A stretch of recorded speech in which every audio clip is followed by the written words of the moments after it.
The following is an exclusive presentation of Jefferson Pilot Sports. The Auburn Tigers are stalking the SEC as the streak has reached 18. There have been close calls, but always the big play. Like the 4th and 10 to Thomas Bailey at Florida to set up the clutch game-winning score. Patrick Nix finding Frank Sanders and the upset of the #1 team on the road. Terry Bowden has the wins. Now he wants respect for his team. Also on the move is Arkansas with 2 decisive SEC victories this month. Danny Ford tries to return the Razorbacks to their glory days. Hogs and Tigers next.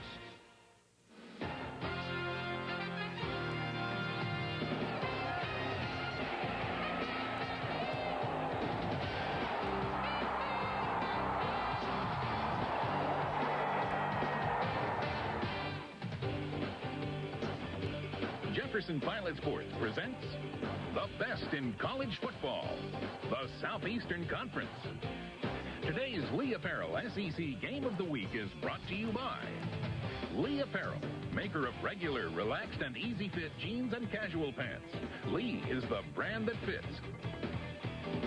By your Southeast Mercury dealers, who invite you to take a good look at a whole new mystique about the South. The new Mercury Mystique, on sale now. By CarQuest Auto Parts. For the CarQuest store nearest you, call 1-800-492-PART. By Burger King, home of Whopper values. Get your burger's worth at Burger King. And by Nationwide Insurance. Check the yellow pages for the Nationwide agent nearest you.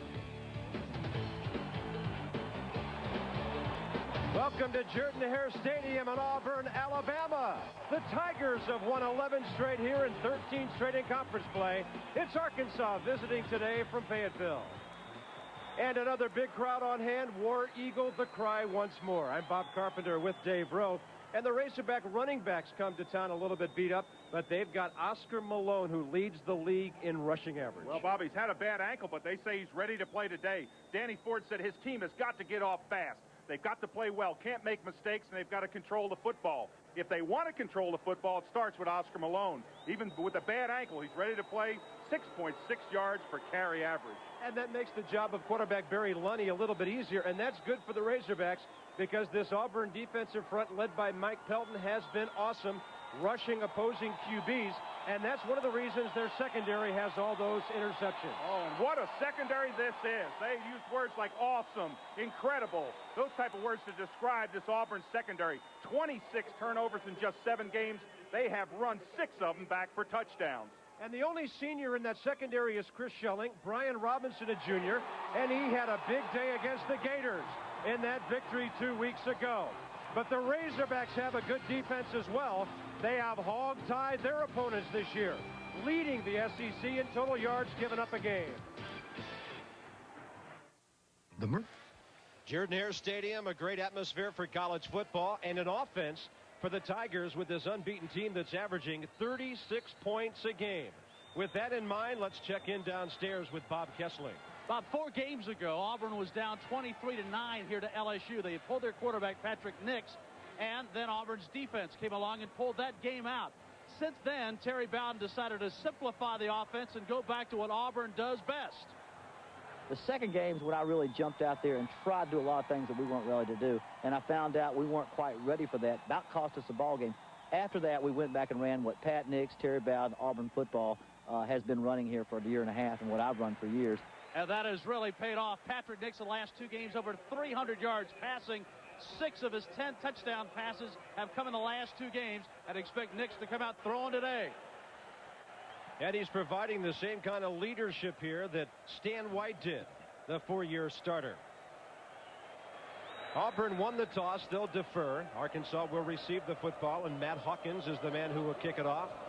Razorback Stadium with that Ice Bowl last year. Auburn won it by 10. They tied here 2 years ago. They previously met with Auburn winning in the 1984 Liberty Bowl.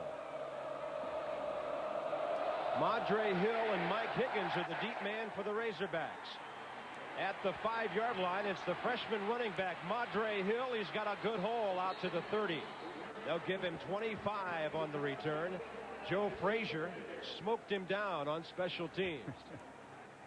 And Barry Lunny leads out the multiple offense of the Razorbacks. They lost 5 starters. They haven't had that great a year offensively, but in 2 of their last 3 conference games, they've scored 42 against Vandy and 31 against Ole Miss, in between 3 touchdowns at Tennessee when they turned the ball over quite a bit. Razorbacks start with the ball just beyond their 30-yard line. They come out in the I, and it's the tailback, Marius Johnson. Good yardage. That'll be close to a first down. Oscar Malone was expected to start, but Johnson got the call on the first play of the game, and it took number 4, the cornerback, Chris Schelling, to make the tackle. Yeah, big burst up the middle there, Bob. They just opened a seam. He found the seam and picked up 9 yards on the play. 2nd down and 1. Who knows? Lunny may say, hey, let's just throw this ball up, see what we can get with it. And it's less than 1, really. It's only about a foot. So the Razorbacks have a couple of downs to play with here. Carlton Calvin, the fullback, he blocks and forget it. Quick penetration there. Number 90 is Willie Whitehead, the left defensive end. And they had about 3 or 4 Tigers in the backfield. That was a smother shot. Watch him just kind of get enveloped here by the defensive line. Watch him just swallow him. Boom, down he goes. Now instead of being 2nd down and a foot, now all of a sudden you got 3rd down and about 3. Arkansas on 3rd down this year, respectable at 40%. This time they split the backs, and they both go into pass patterns. Lunny straight ahead, and he's got his man, Carl Johnson, the tight end. That ball out to the 44-yard line, and a first down as Carl Johnson makes his 10th reception of the year. And he's a big target. He's built like a fullback at 6'2", 240. Yeah, 240 is a big target. It's just run across the line, do a little out pattern. It's covered by the backer in this situation. As you said, big target, just enough to get that first down. That's safe football. Ken Elvis, the redshirt freshman, strong safety on the tackle. Razorbacks with 3 wide receivers. Audible along the line. Lunny sees something. Now he calls a timeout with 1 second remaining on the play clock. Chris Schelling and some of his buddies in the secondary are up near the line of scrimmage pinching up on Lunny. He calls the timeout, and the Razorbacks have the ball when we return.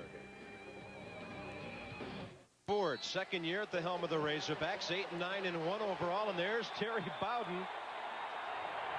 Unbelievable record of 18-0. First down for the Razorbacks in the I. A fake to the fullback, a pitch to the tailback. Marius Johnson gets maybe a yard or so before Chris Schelling, who plays so well on that right side, the boundary cornerback they call it. He obviously plays on the short side of the field and did a good job of plugging things up. Boy, you love when a cornerback comes up like that and just stuffs it right along the line.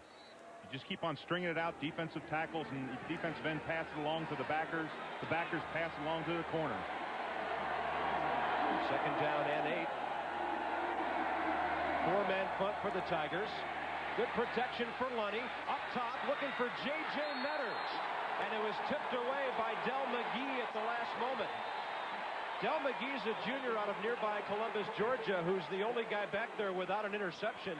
But he plays that field cornerback position very well. And, Dave, there's a lot of room to cover out there. There certainly is. He's one-on-one. The trick is not to put your hand on the receiver. And you see him go up with that right arm and just tip the ball away. The receiver said, hey, wait a minute. I think he put his hand on me, but McGee did not. A battle of mighty mites there. 5'8" McGee against 5'6" J.J. Metters. And it's now 3rd down and 8 for the Hogs. 3 wide receivers. Backs are split. Lunny's got time. Now he does it. And he is taken down for the sack by Gary Walker. And that'll be his 8th of the year. And the 34th sack of the season by the Auburn defense. When they just collapsed the pocket on him, Bob, there's just nowhere to go. He wanted to dump it quickly to his back, thought otherwise, and was smothered. Arkansas punter is redshirt freshman Matt Wade out of Hot Springs, who's averaging 39 yards a kick. They've got everybody up to go for the block, but they don't even get close. Thomas Bailey waiting for it. That is 20. And he fumbles. flag on the play. Looked like the Tigers recovered. Covering the football was number 40, Sean Taylor. But as soon as the return man was hit, a flag flew. Yeah, that flag is almost the block in the back. It's thrown from that distance.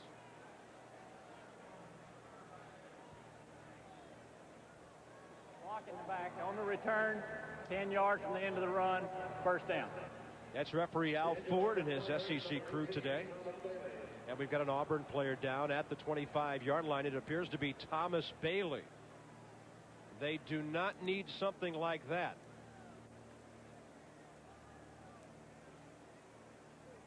Bailey, their senior wide receiver, who's caught 24 passes this year. And he took a pretty good stick. Big hit right in the middle. Coming underneath, bam, there's the hit. And the fumble. And that's got some folks here in Auburn very quiet at the moment. They've got two great weapons up there in Thomas Bailey and Frank Sanders, and one of them is disabled for the moment. Patrick Nix, the 6'2 junior out of Rainbow City, Alabama, leads the offense out. Auburn plays a pro eye. Keep your eye on number 48, Stephen Davis, the tailback. He's got the first carry of the game, and the Razorbacks cover it well out that side. Arkansas has only given up 106 yards a game on the ground. And the Burger King lineups offensively for Auburn. The two wideouts that are big targets, and of course the tailback Stephen Davis, who's running for 99 yards a game. Up front, Victor Riley, a true freshman out of South Carolina, has come on to take the starting job at left tackle. Shannon Ropeek is one of the best in the league, and Willie Anderson, one of the best sophomores in this part of the country. Second down, Andy Levin, Nix back and looking left, avoids one sack, and the second man got him. That's Stephen Conley. Conley is not listed as the starter, but all he's done this year is registered sack number 6 as he backs up Waylon Wishon at that left defensive end. And that's one of those secondary sacks where the coverage is so good downfield, it doesn't allow the quarterback to find him. He starts scrambling in the pocket. He loses everybody and goes down for the sack. Those big defensive linemen come back in that huddle and they go, way to go, secondary, good job. Patrick Nix completing better than 50% of his passes this year.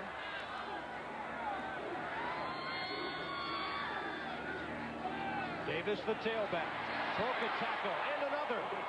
And he's up over the 20-yard line. That was a 3rd and 14 play, and Terry Bowden kept things rather conservative deep in his own end. You know, he's a very smart young football coach, Dave.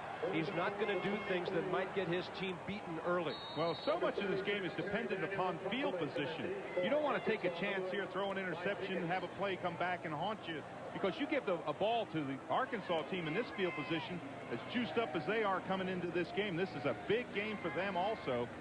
They can just turn it around and put you in the hole. Terry Daniels is the best punter in the SEC. Look at this one. Way back there at the 21-yard line. Mike Higgins. And he'll get about 8 or 9 yards back after a 55-yard kick. There's a flag on the play at the 26-yard line. Chris Schelling on the tackle. And Terry Daniels just showed you why he leads the league in average at 46. This year he's had 2 punts of 61 yards or better, and that was his 15th of the year, 50 yards or better. And look at the amazing thing was the height of the football, the distance, of course, but the height and the coverage. Below the waist on the return, half the distance, first down. Hey, I think Jackie Sherrill was right. They do put helium in the footballs here. Boy, he got that football up. That's just amazing. When you get a over 50-yard punt and you don't get any return, that tells that ball's up in the air for a long time. So the Razorbacks back inside their own 13. 5.5 minutes into the ball game, no score. Barry Lunny looking to his tailback. And just a couple of yards off the left side for Marius Johnson. Now, we were told that Oscar Malone, who's nursing an ankle, would start, but Johnson has gotten the call. He's a junior out of Austin High School in Houston. and he's averaging 4 yards a carry. Well, Bob, one of the things that happens is when you warm up, and you see the pickup there by the back, but one of the things is when you warm up, a lot of times what you think is well, all of a sudden you'll get into that game action, all of a sudden you'll stretch it. And that may have been what happened to Oscar Malone, because he has not been in yet. Second down and 8.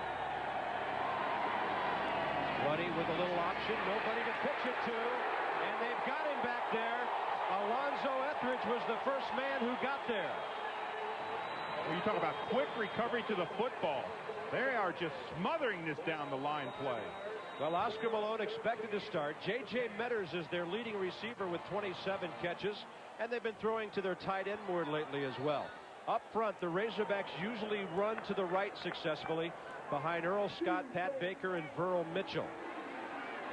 Tony Nagy, a young man out of Tulsa, who's been battling injuries, now in there as a starter this year after 2 tough years. Well, if you're Barry Lunny in this situation, you don't want to panic and make a mistake. Draw play. It was late developing, and Arkansas gets very little, and they'll have to kick the football away. Now, we talked about the Arkansas defense against the run. Auburn's only giving up 80 yards a game on the ground. Well, this is that field position, that turnaround in field position that we talked about. You asked why Terry Bowden didn't want to go for it deep, run that little safe play. The same thing is true here. Auburn should get great field position, probably inside the 50-yard line. Brett Smith standing at his own 48. And a high hanger by Matt Waite will send him into the 44. There's a block in the back, and another.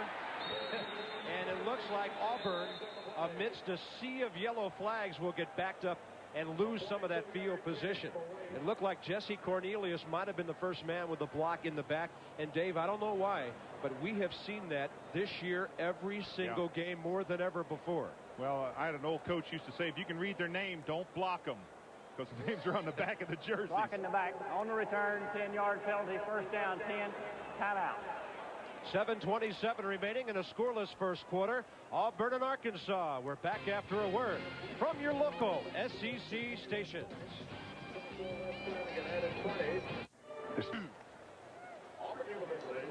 No score. Arkansas defending against Auburn, and in a moment we'll get an update from Bob Kessling, who's got some news regarding Thomas Bailey, who got shaken up pretty hard on a punt return a few minutes ago. Here comes Patrick Nix and the Tigers with their second possession of the day. A fake to the tailback. Plenty of time to throw. And it's caught at the 45 of Arkansas by Frank Sanders. Sanders and Bailey made some unbelievably big catches against the Gators 2 weeks ago. Sanders had the game winner. And Bob, you can't give this much cushion on a wide receiver. You'll see to the right of your screen, you'll see Sanders come off, go outside. Now watch the distance between him and the coverage. You don't even see the coverage man in the picture. You can't give that much room. 96th catch of his career. He's number 4 on the all-time Auburn list. Now they're into Razorback territory. A couple of the wide receivers and the backs in the eye. Nix has a back circling out. He goes straight ahead and throws it behind Frank Sanders. Thomas Bailey is his partner, and Bob Kessling. How's Thomas? Well, he's got a bruised thigh, a deep thigh bruise, as a matter of fact. So he's behind the Auburn bench right now, just trying to get some feeling back into it. They think he can play. It's up to Thomas when he feels up to date. We also give you an update on Oscar Malone. As Dave was talking about, he does have the sore ankle. He went through warm-ups, and the Arkansas folks thought it was better for him to stay on the sideline and try and get it loose. But the Arkansas trainer tells us Malone is expected to play today. Now to the gun goes Nix on 2nd and 10. He will roll left and stop. He wanted to throw a little inside pitch, and the ball is intercepted. It's number 90, Junior Soley, and he will score at the pylon. Touchdown, Arkansas. A 50-yard return by the nose guard. Bob, what a play. What this was going to be was that little shuffle pass underneath. And Conley got great pressure on him, and Nix just threw the ball up.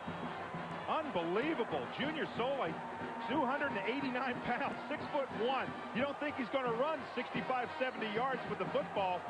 But wow, he looks like he knew what he was doing when he took that football in. Extra point coming up as the Razorbacks have shocked the crowd here. Lance Ellison is the kicker. Bill Carson the snapper, the holder Jason Allen. There's a flag on the play as the ball went through the uprights. This must have been someone lined up in the neutral zone. That looks like it must have been against Auburn. Offside. Defense, extra point to it. You know, there's nothing like a little home cooking. The Razorbacks stayed in Columbus, Georgia last night, where Junior is from. He's of Samoan descent. And what a big play about an hour away from home here in Auburn. Well, watch the pressure here. It's going to be that little underneath shuffle pass right there. Now, nowhere to throw it. Your linemen are going downfield, and Nix makes a mistake. He just throws it up for grabs. Soley comes across the middle. Watch, no one's there. Soley says, wait a minute, give me that ball and watch me go. And look at the number of blocks he gets. There's a block there. Watch him come into the picture. Everybody wants to get in. They're almost pushing him in there. He dives in the end zone. It looked like Del Delco, number 3, the free safety, was pushing him like almost like a little tugboat pushing a tanker out to sea. Let's check in downstairs with Bob Kessler. You know, you talked about Soley making it to the end zone. He's a little bit jet lagged. His grandfather, who's a tribal chief in Samoa and a highly regarded person, died and was buried. He's actually the burial is today, but Junior wanted to come back and play in this football game, so he flew 12 hours back from Samoa and got here and is ready to play, and he came up with a big one for the Razorbacks. And what an emotional moment this has to be for him. Officially, a 51-yard interception return for a touchdown. The Razorbacks borrow a page from the Tigers book and return a pick for a score. Something Auburn's done 4 times this year. When we talk about getting your defense and your offense excited, a play like that, that'll keep you high for the rest of this half. And then the ball kicked well into the end zone by Lance Ellison. Frank Sanders fielding it there. He had Willie Gaucher, a wide receiver, back there helping him out with Thomas Bailey injured. Now, really important that Nix just forgets about that. Comes out and says, hey, that happened. We can't correct it. Now go out and run your offense. But you watch the bounce in this Arkansas defense. Since they scored, there's nothing like a score for a defensive unit. First Arkansas return for a touchdown on an interception since the LSU game last year. And that's great to see Thomas Bailey back in there for Auburn. We would hate to come all the way down here and spend an afternoon and not be able to see him perform. There's a pitch to Stephen Davis, the tailback. He breaks a couple of tackles. There's a flag on the play as he's loose to midfield. Still working behind his blockers, and the Razorbacks get him down at the 37-yard line. A 43-yard run. Now the flag was picked up after it was, no, it's not. It's back at the 20-yard line, and a holding call against Auburn. Yeah, well, that flag was thrown. It was thrown right along the line of scrimmage. That's going to negate about a 50-yard run. Just incredible. You hate those big linemen, the hold in there, that blocking back to hold. 10 yards, half the distance, still first down. I wondered if it was Bailey, maybe that on that play. There's Bailey. Let's watch and see what he does on the play. That's not a hold. That's not a hold. That's not a hold. Nope. That wasn't him. That's not him. Ball put back just inside the 10 as the Tigers are assessed half the distance to the goal line. And let me tell you emotionally how this works in the defensive huddle. All of a sudden you've had a big run. It's been negated. Now you come back and say, hey, we've even got them deeper in the hole. We hold them here, we're going to give our offense the football. But Nix has got other plans. This is an Arkansas defense that only gives up 4 yards per down this year. And shooting the gap to make the tackle on Harold Morrow is Mark Smith, the strong side linebacker. And Bob, you talked about Terry Daniel and the effect he has in this football game. You can run safe plays like this deep in your distance because you know you've got a great punter in case you don't make it. So what you want to do in this situation is play safe football. Don't make the big mistake. Don't fumble the football. Don't force it into coverage. Second down and 15. 85 is Waylon Wishon, the left defensive end. Soley Thomas, Marcus Adair, the razor end up front for Arkansas. A fake to the tailback and a roll to the right. Nix looking to the far side, and he's got number 81, Frank Sanders again. And he's getting closer to 100 career catches. That's 2 today. 34 on the season and 97 in his career. Boy, what a nice play that Sanders makes on this. He comes back to the football. Little play action fake there. Now come out to the strong side. Now when Sanders throws the football, or I should say when Sanders catches the football, he actually comes back to the ball. That reduces the chance of an interception. Knew just how far he had to get for the first down and picked it up. Beautifully played by the senior out of Fort Lauderdale, right in front of Carl Kidd, the strong safety. First down, Tigers at their own 31. And the pitch to Davis. Trying to sweep to the left.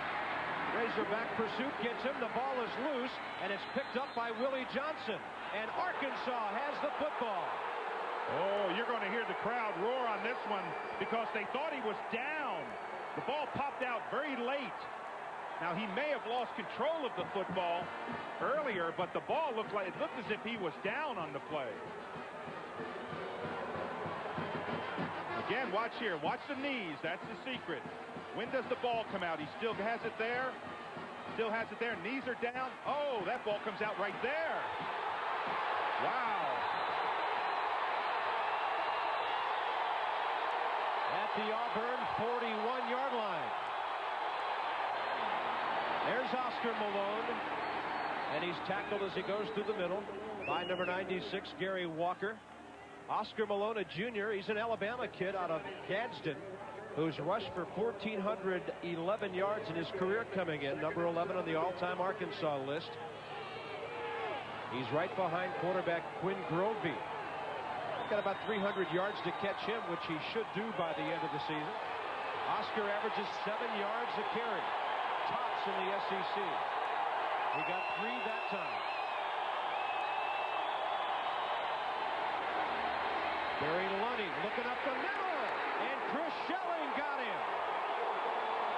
That's his second sack of the year, and already Auburn with 3 sacks on the day. And what a perfect call on this play. It's a corner blitz. Schelling is the outside corner. Watch the way Lunny faces to his left. He never sees Schelling coming from the backside, and he just swallows him. Big down here for Lunny. You want to get the ball down to about the 30-yard line so you get the first down. You don't want to give up the big play, force it in there, but they want to come away with some points on this turnover. Arkansas with a chance to take control of this game early. Lunny on 3rd and 13. And the ball was tipped to the line of scrimmage, and we have a couple of flags all over the place. Well, that flag was thrown way late, even after the ball was taken from his hand.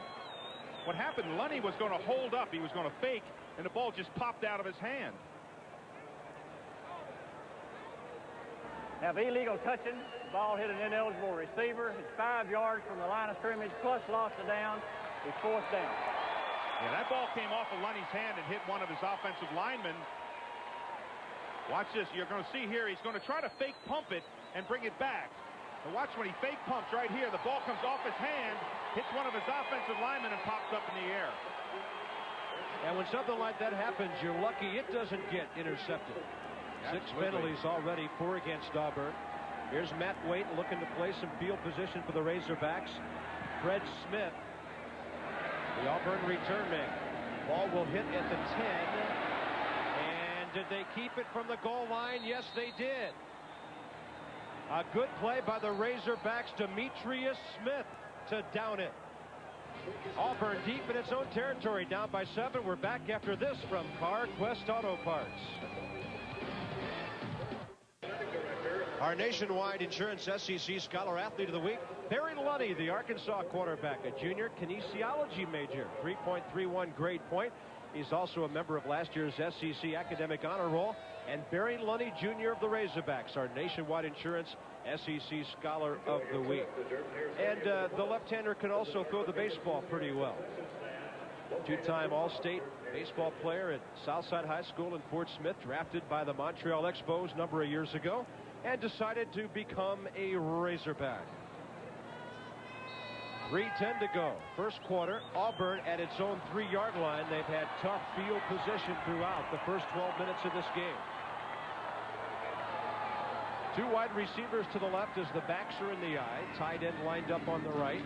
And they'll run straight ahead with the junior fullback out of Maplesville, Alabama, Harold Morrow. And this is where you want your defensive lineman not to get knocked down. Slide along, play that pursuit defense along the line. Don't let that seam burst open so they pick up 8-10 yards.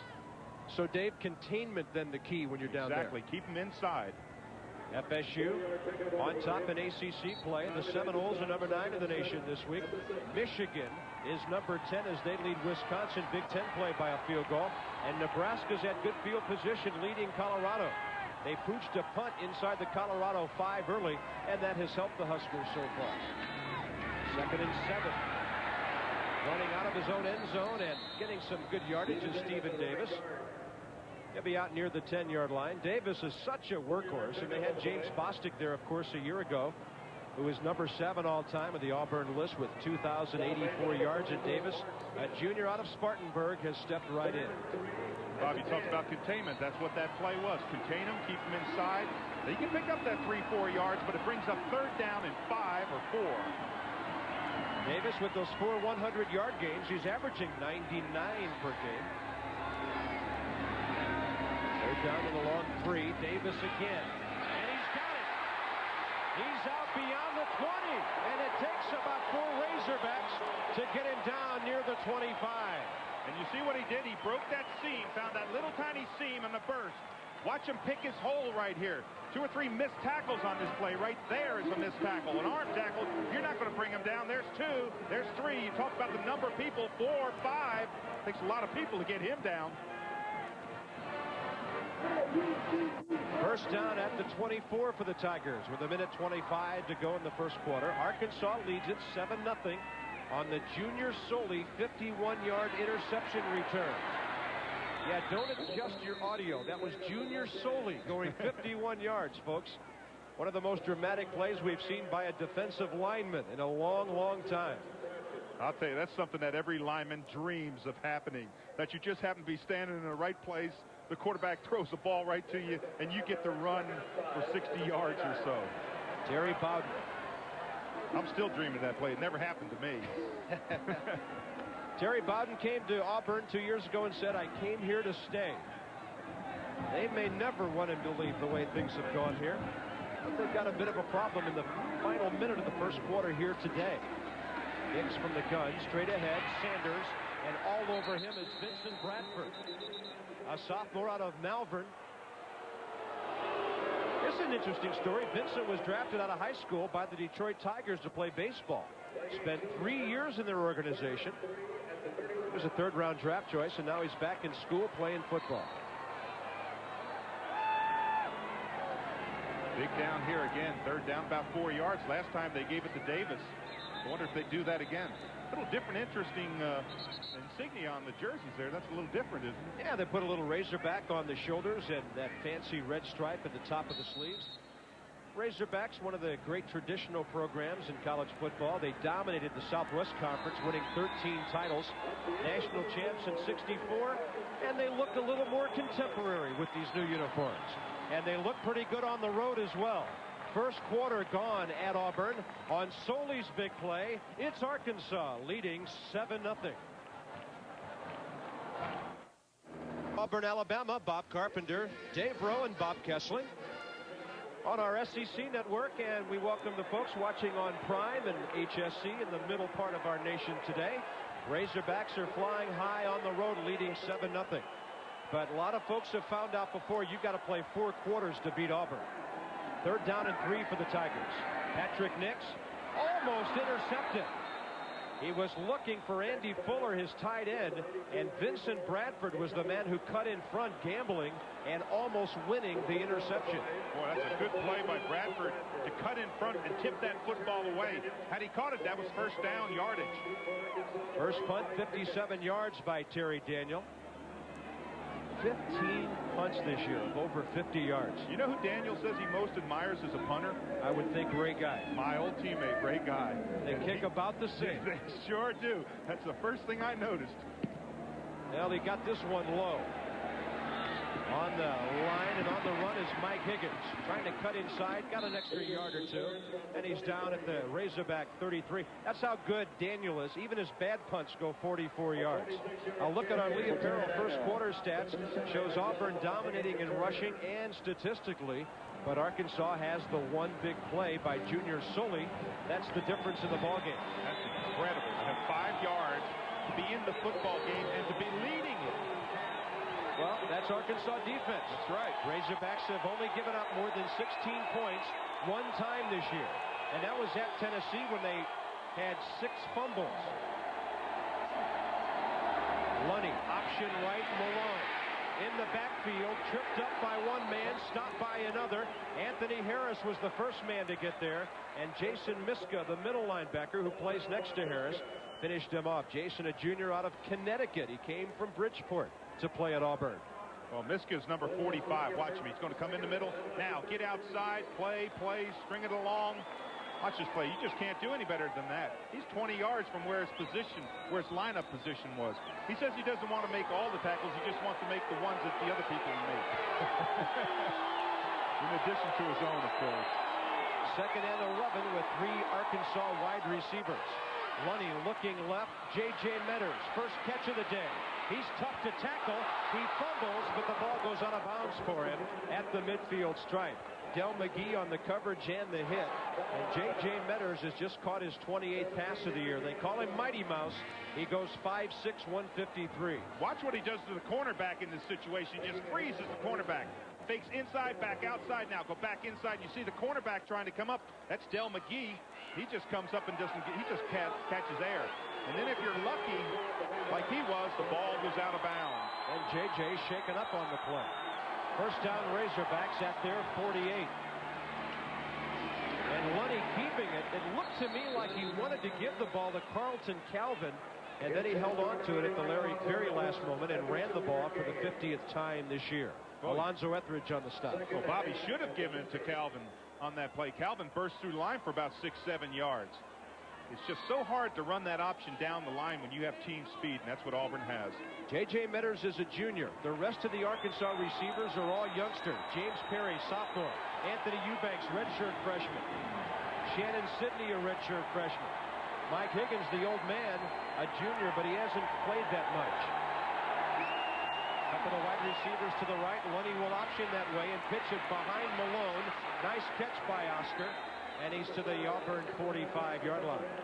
He turned what could have been a disaster into a pretty routine play. Well, you just cannot throw this ball behind the receiver, the running back on the toss.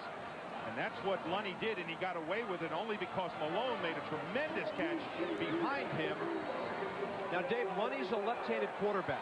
How difficult is it for him to run the option to the right side? Well, it's just like anybody that plays right-handed doing something left-handed. It's a lot different because you're using the hand that you're not normally accustomed to. Third down and 3. Arkansas in Auburn territory, leading 7-0. To the fullback. He gave it to him that time. And Carlton Calvin, the fourth-year senior out of Keller, Texas, has the first down. Carlton's a grinded-out guy. He only averages 3 yards a carry. His long run on the year is only 11. And, Bob, that's an adjustment that comes down from the press box. We see the coaches right next to us in the press box here. They make those adjustments. They go down there and they say, hey, he should have given it to the fullback on that last series. There the coaches are high atop the stadium. That time he gave it to him, as you said, burst through there and got the first down. And a big one for the Razorbacks. 3 minutes into the second quarter. Auburn fans dying for some defense here. And Barry Lunny has called a second Arkansas timeout here in the first half. But it's the Razorbacks on the move and leading 7-0 in our Lee Apparel SEC Game of the Week. Mike's the first guy that ever explained life insurance in a way that we could understand it. Making things clear is the part of the computer has him at 44 this week in the rankings, and there are Liberty Bowl scouts here at the stadium today. First down at the Auburn 39. Play action, Lunny, and he's got his man, the tight end, Carl Johnson, second catch of the day, and the big fella appeared to ramble beyond the first down marker. And, Bob, that's another adjustment off that option play down the line. You fake it into the fullback. You watch the back come off, the receiver come off on a little slant. If he's there, you pop it to him. If not, you still have the toss. Good offensive game plan there by Danny Ford. Little simple pass, Barry Lunny and company. They've been throwing the ball a little more the last couple of weeks, and they've been throwing it very intelligently. 7 touchdowns, no interceptions the last 4 games. Another first down for the Razorbacks. To the fullback, Calvin, big hole, right side. And he's down for another first down. That may be Carlton's longest run of the year. It looks like he got about 12 or 13 there. Depending on where they spot it, it'll be inside the 18 of Auburn. Great block there by Burl Mitchell, number 72. He totally swamped Willie Whitehead on the line. He just drove him off the line about 3 yards. And a pretty good open field tackle by Brian Robinson that might have saved a touchdown. Arkansas better than 40 yards on this drive so far. By far their best of the day. Malone, he is loose. And he is inside the 10 to the 7. And that may be another first down. Well, the big men up front are controlling the line of scrimmage, and don't the running backs know it? You watch them when they get in that huddle. They'll look at the big men up front and say, way to go, way to open that line hole. Again, watch the seam open up. It's going to open up on the left of your screen. Big block in there by Baker, 61. There's Mitchell kicking out there. Earl Scott got his block, 66 to center. Mike Higgins, James Perry, the wide receivers. Razorbacks are running the football like crazy all of a sudden. It's awfully noisy at that end of the stadium. Barry Lunny, nobody to give it to, and he manages to fall forward for maybe a yard and a half. Well, the hole was there. There wasn't any back to pick the football up. The up back ran the wrong direction. He came to the left on the play. And Alonzo Etheridge is a guy who can plug up a few holes at 6'4", 260, the senior out of Selma. And you saw Danny Ford there use his ears, put his hands behind his ears. He's saying they can't hear the play. Don't try to call an audible on the line. Arkansas nearing 60 yards on this drive now, and they've eaten up better than 420. And keep in mind with that noise, they've only got 1 timeout remaining. Lunny to Malone, and he will be tackled for a loss, but there's a flag at the 7-yard line. Pair of linebackers, Marcellus Mostella and Jason Miska, got there simultaneously. I thought somebody drug down Alonzo Etheridge. He was the outside man on the contain. I thought they just grabbed him and yanked him down. It'll be against the Razorbacks. Now maybe shelling number 4. Let's see what happens here. Blocking the back, on the run, 10 yards, still second down. Yeah, it looked like Carlton Calvin may have blocked him in the back. That really changes the complexion of this play. All of a sudden, it's 2nd and goal from about the 18-yard line. Now, if you're Arkansas, you say, don't make a mistake here. At least come away with a field goal try and at least come away with 3 points. Their kicking game has been mediocre this year. They're 50% on field goals. 3 wide receivers on 2nd and goal from the 18. Lunny. And he throws it well off the mark. He was looking out there for Shannon Sidney, the redshirt freshman wide receiver. That looked like another mess up on the line. It looked like Sidney either went the wrong direction or Lunny thought Sidney was coming on a crossing pattern, and Lunny threw it as if it was an out pattern. And there really wasn't much of a pocket in there for him to sit into. It was kind of like one of those little coin pockets you have in your pocket. Yeah. There was not much room for Barry to operate. He had to get rid of the ball very quickly, and now it'll be 3rd and goal. And 3rd and long. A single back with 3 wide receivers. Tight end on the left. A draw play. Oscar Malone is stopped cold. Mike Pelton, the man who got there with Marcellus Mostella. Nowhere to go on the play, but it does get it to the middle of the field. That helps as far as the field position for the field goal kicker. At least they'll have a straight-on try by Ellison. Lance Ellison, the junior out of Conway, only 50%. His longest of the year, 36. This one will be from 37 yards. But he is right in the middle. Bill Carson, the snapper. quarterback Jason Allen is the holder. Danny Ford specializes in the kicking game. And he's pushed it well to the right. Not even close.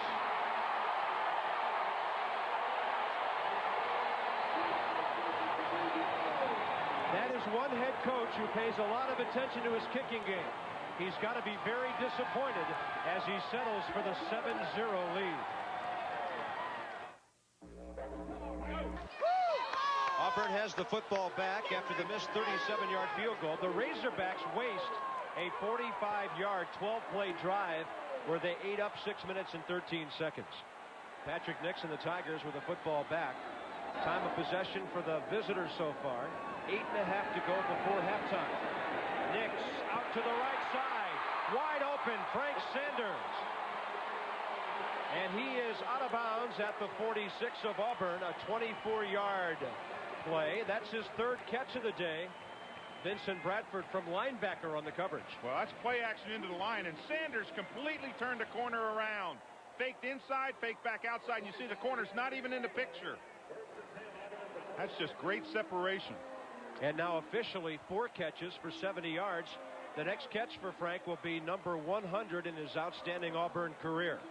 He's way up over 1,600 yards now. Nix to Davis. And he tripped up a little bit as he approached the line of scrimmage. Then he had the misfortune of having Junior Soley fall on him.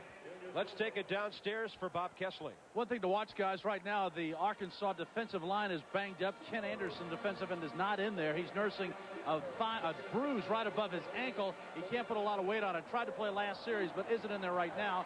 And also, Junior Soley, after his touchdown run, went to the locker room with an upset stomach. He's still not 100%, but he is back in the lineup. Oh, it's that airline food from that 12-hour flight. 2nd down and 5. Davis. He makes a great adjustment. And he's down to the 42, maybe the 41. Nothing open straight ahead, so he made a nice cut to the outside. Well, I've watched Davis's style a couple times this year, and he almost runs like Eric Dickerson. He takes the ball, he's very under control. See right there, get the feet back out, makes a great adjustment back outside. Shows 2 things. He's got excellent footwork in there, plus he has good vision to look back and see the hole develop on the backside of the play. You'd think on a day when he's halfway to his average already in the second quarter, Auburn would have points on the board, but they have nothing. At the Razorback 42, Nix rolling, and he's doing a little too tall for Harold Morrow as the clock stops with 6:57 to go. We're headed somewhere next Saturday with our Lee Apparel SEC game of the week. Bama plays in Baton Rouge, and these Razorbacks will go to Starkville. Either way, we'll be on the air at 12:30 Eastern, 11:30 Central. Check your local listings for our SEC station in your area. Alabama still rolling along in the SEC West. They're tied with Auburn with 5-0 conference marks. The Tide of Gene Stallings 8-0. Alabama has the week off before that game at Tiger Stadium in Baton Rouge next weekend. 2nd and 10. Nix up top. Man open. Bailey inside the 20. Del Ducco bumps it out of bounds. But Thomas Bailey is back from his injury, and he was wide open. And, Bob, I think this really speaks highly of Bailey because he had that thigh bruise early in the game. That's awfully hard to come back. Now, big linemen can come back from it, but not those wide receivers. And Bailey just gets great separation from the corner and drives him off and comes up with a big play inside the 20-yard line. 22 yards on the reception. Those his numbers coming into today. He averages 12 yards a catch. And he's number 9 in the Auburn list all time. He's up around 80 for his career in receptions. First down Tigers. The pitch to Davis. Trying to get around the outside. Now check it. It's Fred Beasley with his first catch of the day. A true freshman from Montgomery who backs up Davis. As Terry Bowden has the drive he's been waiting for. Well, I bet it's been a long time since Terry Bowden's looked up with under 7 minutes on the clock and said, hey, we're not leading this game. We haven't even scored. But as he runs, he gets outside. He's looking for that corner, gets that first down yardage. Well, actually, he gets his second down and about 4 yards to go. Beasley got his job done. He checks out. Davis is back in there. Tigers have been unbelievable inside the red zone this year. Only once all year have they not scored, and that was on a missed field goal of over 50 yards. Davis wrapped up nicely by the Razorbacks. First man to smother him was Vincent Bradford, who backs up Willie Johnson at that weak side linebacker. He may not be backing up for long. Vince now has 4 tackles today. That was an interesting call. They had an all-out blitz, brought the 2 safeties up the middle, and they guessed right. They guessed running play, first down. They also guessed that Stephen Davis would get it. Wide right goes Frank Sanders. Wide left goes Tyrone Goodson, a redshirt freshman. Nix out of the gun, splits the backs on 3rd and 7. And he's looking the way of Sanders. He slipped. No chance at all to catch that one. Tracy Cantaloupe from right corner with the Arkansas coverage. And onto the field is Matt Hawkins and the Auburn field goal team.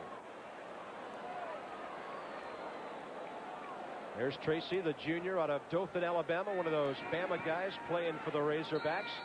Hawkins has a long kick of 45 against East Tennessee State this year. He's only 7 of 12, so it's not a whole lot better than Arkansas's kicker. This is a 33-yard attempt. He hasn't tried one from the 30 or the 40 in between this year. Snapper Brian Brinsfield, the holder Patrick Sullivan. And it looks good.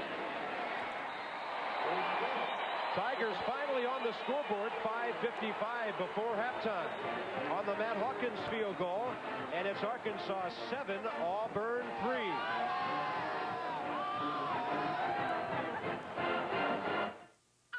Brought to you in part by your local Toyota dealer. I love what you do for me, Toyota. On a cloudy day when it was 60 degrees at kickoff here in Auburn, Alabama. It's week 9 of the season, final week of October. Can you believe it? And 7-3 as Arkansas looks for the upset on the road. This is a big game for the Razorbacks.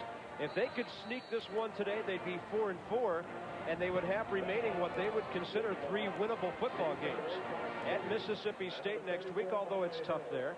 Non-conference with Northern Illinois, and then finishing up in Little Rock with LSU. There's the Auburn drive. 63 yards in just 2.5 minutes. Madre Hill, the Arkansas deep man. Freshman running back. Trying to find a seam out to that right side. Not much there. And the Razorbacks will start somewhere around their 23.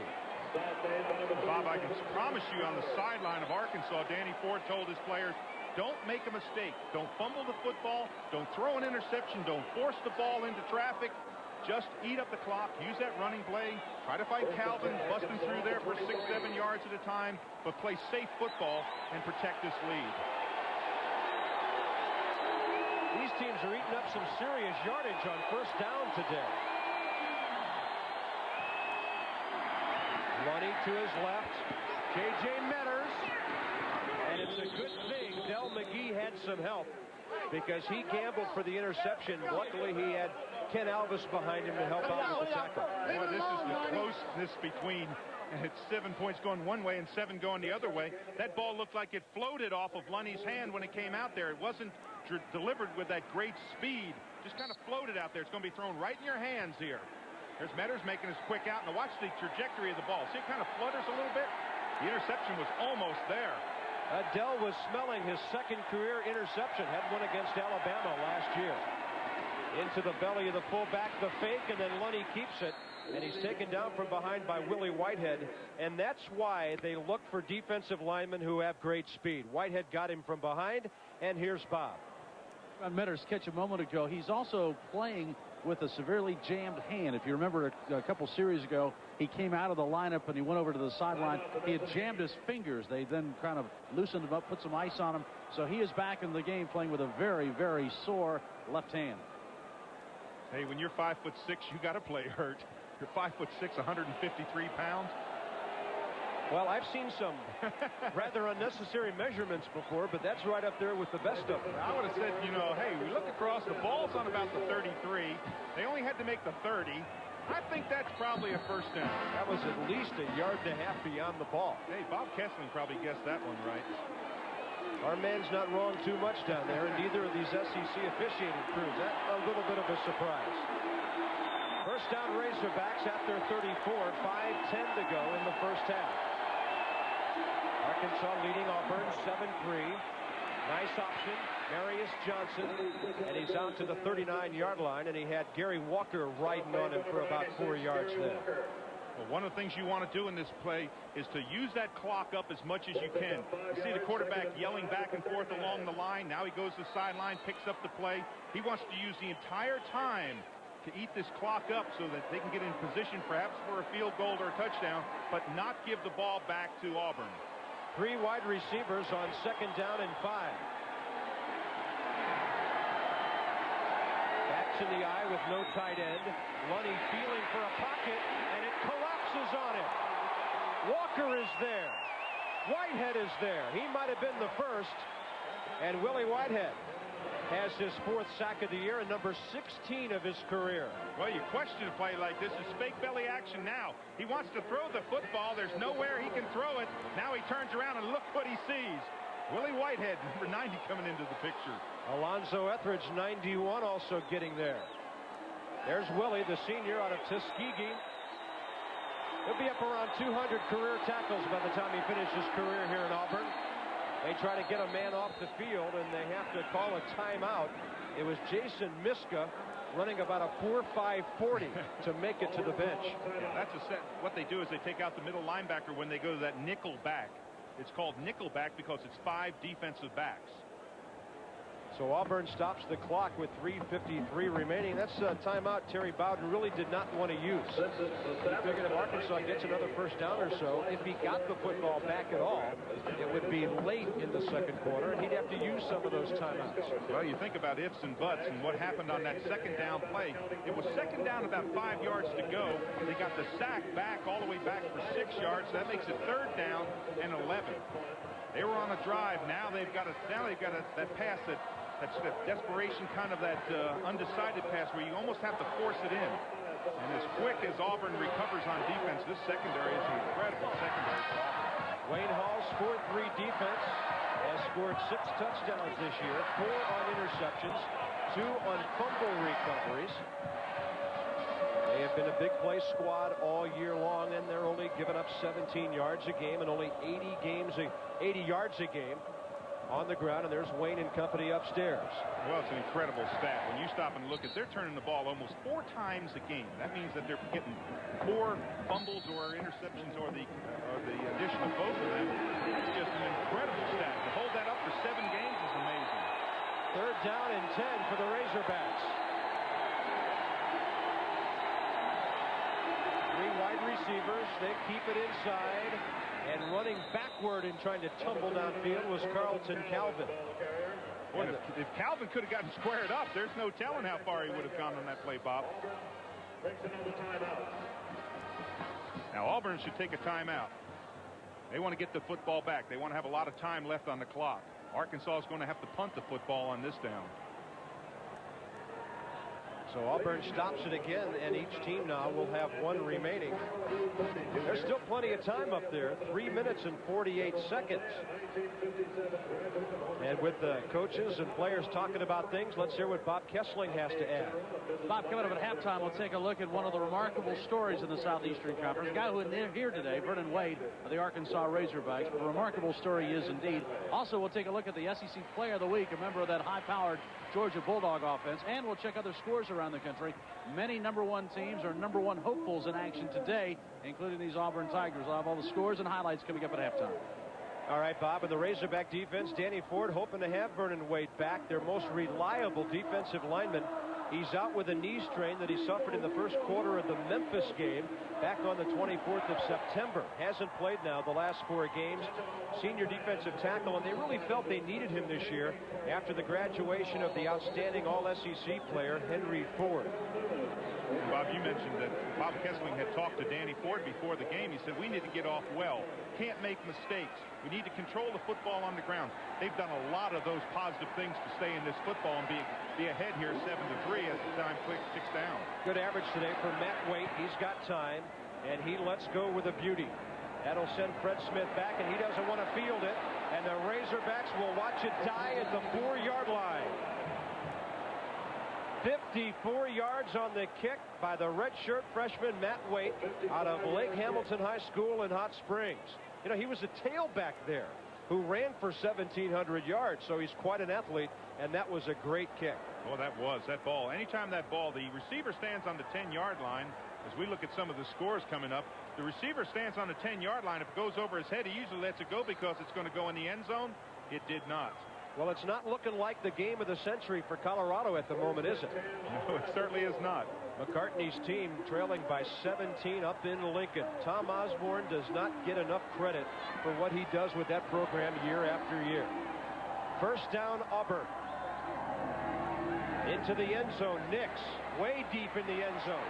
A pump fake up top, and it's a little bit too far for Frank Sanders. There was safety help coming from Del Delco after Sanders, with the help of that pump fake, beat his man on the corner. Man, Nix could have stood back there and made a sandwich the time he had to play back there. That was incredible. He just kept on looking. All of a sudden, he points to one of his wide receivers and says, go long, go long. I got plenty of time back here. Nix now 5 of 11 for 84 yards. Not the kind of day he's had lately. Coming off a career best 319 against Florida. 9th best day in Auburn history. Field position has really been a problem for the home team today. Second down inside their 5. And the first man through is the fullback, Joe Frazier, with his first carry of the day and his 27th carry of the season. Now, if you're Arkansas and you're Danny Ford, you're sitting there saying, hey, we still got 3 minutes left in this football game. If we hold them here, we may get the football back. Ironically, those Auburn timeouts could turn out to be a big help to Arkansas, because Ford only has 1 remaining. 3rd and 6. Third down and 6 with 3 minutes to go before halftime. And a big play in this game for both teams. Sanders to the left, Bailey to the right.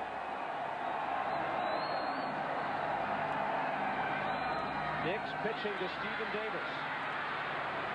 And he is smacked down just beyond the 10-yard line. Pretty good stick there by Willie Johnson. Now, Willie might have gotten the worst of that against big Stephen Davis, but it was a nice effort, and Arkansas holds.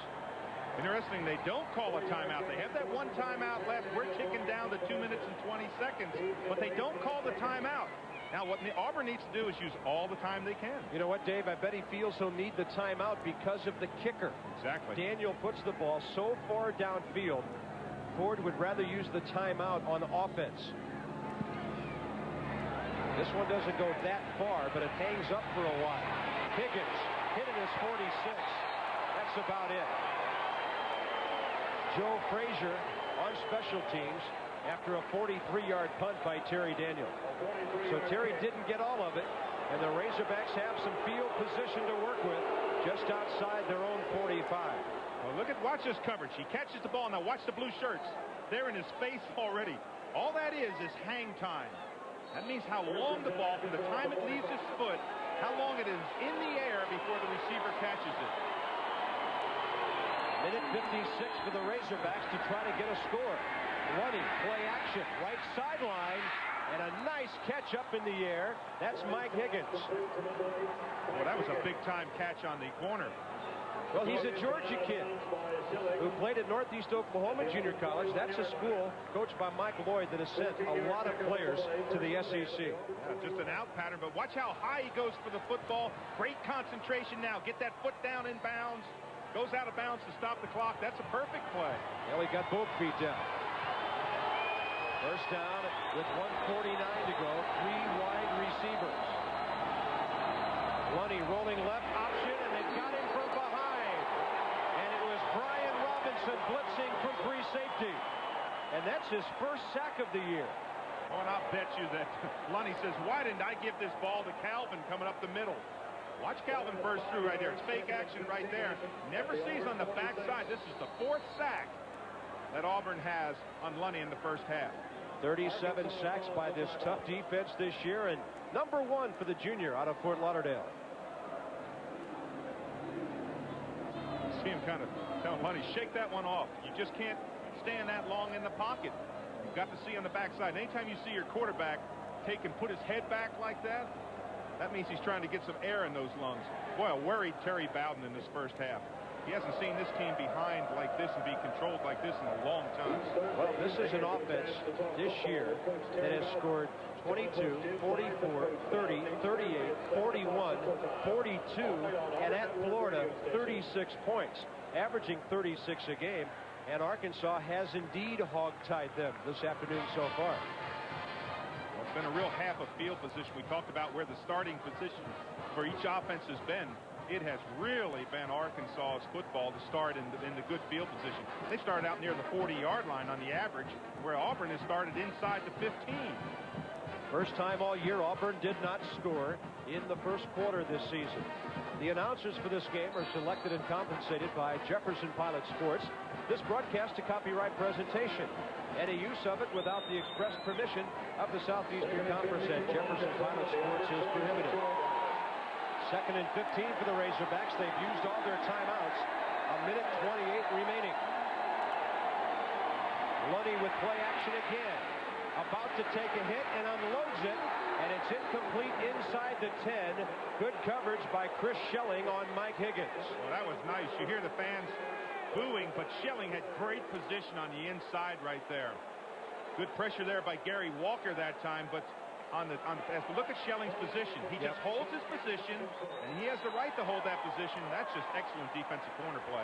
And that's Schelling, 5'10", against 6'3" Mike Higgins, so he better have good position. There may have been a flag on that play. I didn't see it, but I see him marching it back. Way back. Holding during the play, 10-yard penalty from the spot of the foul. Still second down. Now that's interesting, to take the penalty, not take the down. But by taking the penalty, you put them 10 yards farther back. They've got 28 yards to go now for a first down. Boy, this is when Auburn usually forces an offense into a mistake. They force that ball into the secondary. That secondary is so quick. They catch it on the run. We saw that against LSU when they ran 3 of them back in the second half. And Danny Ford does not want to see Barry Lunny do anything right here that he's not absolutely sure of. On 2nd and 28, he's pretty sure about Oscar Malone. He gets outside, far sideline, and he's got the first down unless they mark it short. It appears he went out of bounds right at the 32, which would leave them with 3rd and 1. A 27-yard run. And this is all Malone. Watch this. The point of attack is there. Now he breaks it all the way back and breaks the tackle there. There's a hand. That's not going to bring him down. Now watch him concentrate on staying in bounds. He gets pushed there, but look at him. See the feet trying to stay in bounds, get as many yards as he can. 27 yards on 2nd down for Oscar Malone. And they've got exactly a yard to go. Give it to Calvin. That's the fullback. That's the man, and that's the play for the first down. That'll stop the clock as they move the change with 1:08 to go. Calvin has played well up front, both blocking and carrying the football. You could just see by the weight on his hand, he was going forward.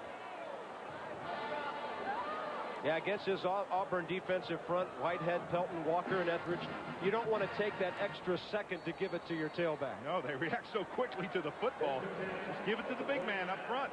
And they are really relying on that big front line. Arkansas's offensive line has played great football today. J.J. Metters and Shannon Sidney split out to the near side. Metters motions. Lunny, deep drop, lets him come, and he had Metters wide open. But he was under some big pressure. Jason Misko is in there. Half of the defensive line was, and Lunny did not have time to set his feet. Yeah, Lunny tried to hold this ball to the last second, and as he was falling backwards, he tried to throw the ball out to the flat, but Metters hadn't made his turn yet. That was an all-out blitz by Auburn. They said, hey, if you're going to complete it, you're going to have to complete it under pressure. But a lot of time left, 48 seconds. Remember that saved timeout that Arkansas have? Oh, that's right. They used that timeout, so they don't have that timeout. Arkansas is not in field goal range yet. Lunny looking left, and the pocket collapses on him. Pelton was there. Walker was there. Alonzo Etheridge was there. Quarterback pressure came initially from Willie Whitehead, and 5 sacks now for the Tigers today. Oh, and you talk about pressure. They not only get pressure, they get great pressure from that secondary coverage. There's nobody to throw to. You see Lunny trying to step up, trying to move around in his pocket. He's got nobody to throw to. 3rd and 12, 15 seconds remaining. Lunny throws it quickly and out of the hands of Shannon Sidney. You know, Shannon, what happened there was he was trying to think about getting out of bounds before he actually caught the ball. Yeah, they were just trying to get in field goal position, throw that ball about 7-8 yards downfield. Now, from this distance, it's going to be about a 46, 47-yarder, isn't it? And beyond 40 yards this year, Lance Ellison is 0 for 4. He missed earlier from 37. He's on the right hash. He's got the leg to make it. Now does he have the accuracy to make it? Good snap, good placement. Will it stay there? Nope, it goes off to the left. So he pushed one and he pulled one. And it stays 7-3 with 6 seconds remaining. When you talk about missed opportunities, Arkansas missed 2 opportunities in this first half. 2 missed field goals. That's 6 points. That's a lot of points in this football game, especially with Danny Ford's defense playing as well as they are. Auburn with 1 play left, 1 timeout remaining. Ball at their 31. I know Auburn was losing at halftime against LSU, but I can't remember a game in a long while when this Auburn Tiger team has been behind. I don't think they're trying to score. Frank Sanders is 10 yards behind the quarterback, their star wide receiver. And a good first half for Arkansas's defense. They stop a team averaging 36 points a game and lead them 7-3 halfway through. Here's Bob. Waiting for Coach Terry Bowden to join us here on the sideline. His team, of course, trailing 7-3. And Coach is with us right now. Coach, field position, defense, key in this one. Yeah, with a lot of ball, two critical turnovers. The defense is playing great. We've got to do our job on the offensive side. Arkansas is playing a great football game, just what I thought. You've been backed up offensively. Got to have some field position, but we put ourselves in that position. We got a lot of work to do. Thanks, Coach. Terry Bowden, his team to the locker room, trailing the Arkansas Razorbacks 7-3. Back with halftime activities from Auburn, Alabama, in just a moment.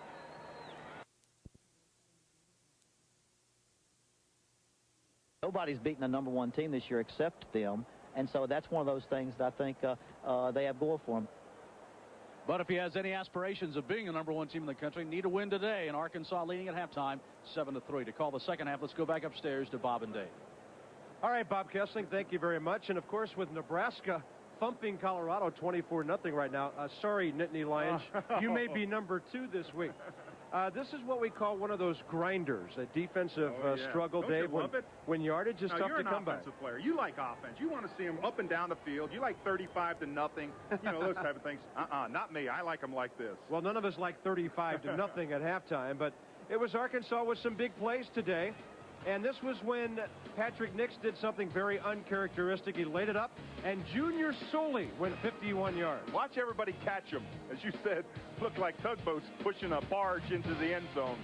And then they had a chance, Arkansas did, to go up 10-0, but a 37-yard field goal was missed by Lance Ellison, 8:30 to go in the second quarter. And then it was Matt Hawkins from 33 yards getting Auburn's only points of the first half.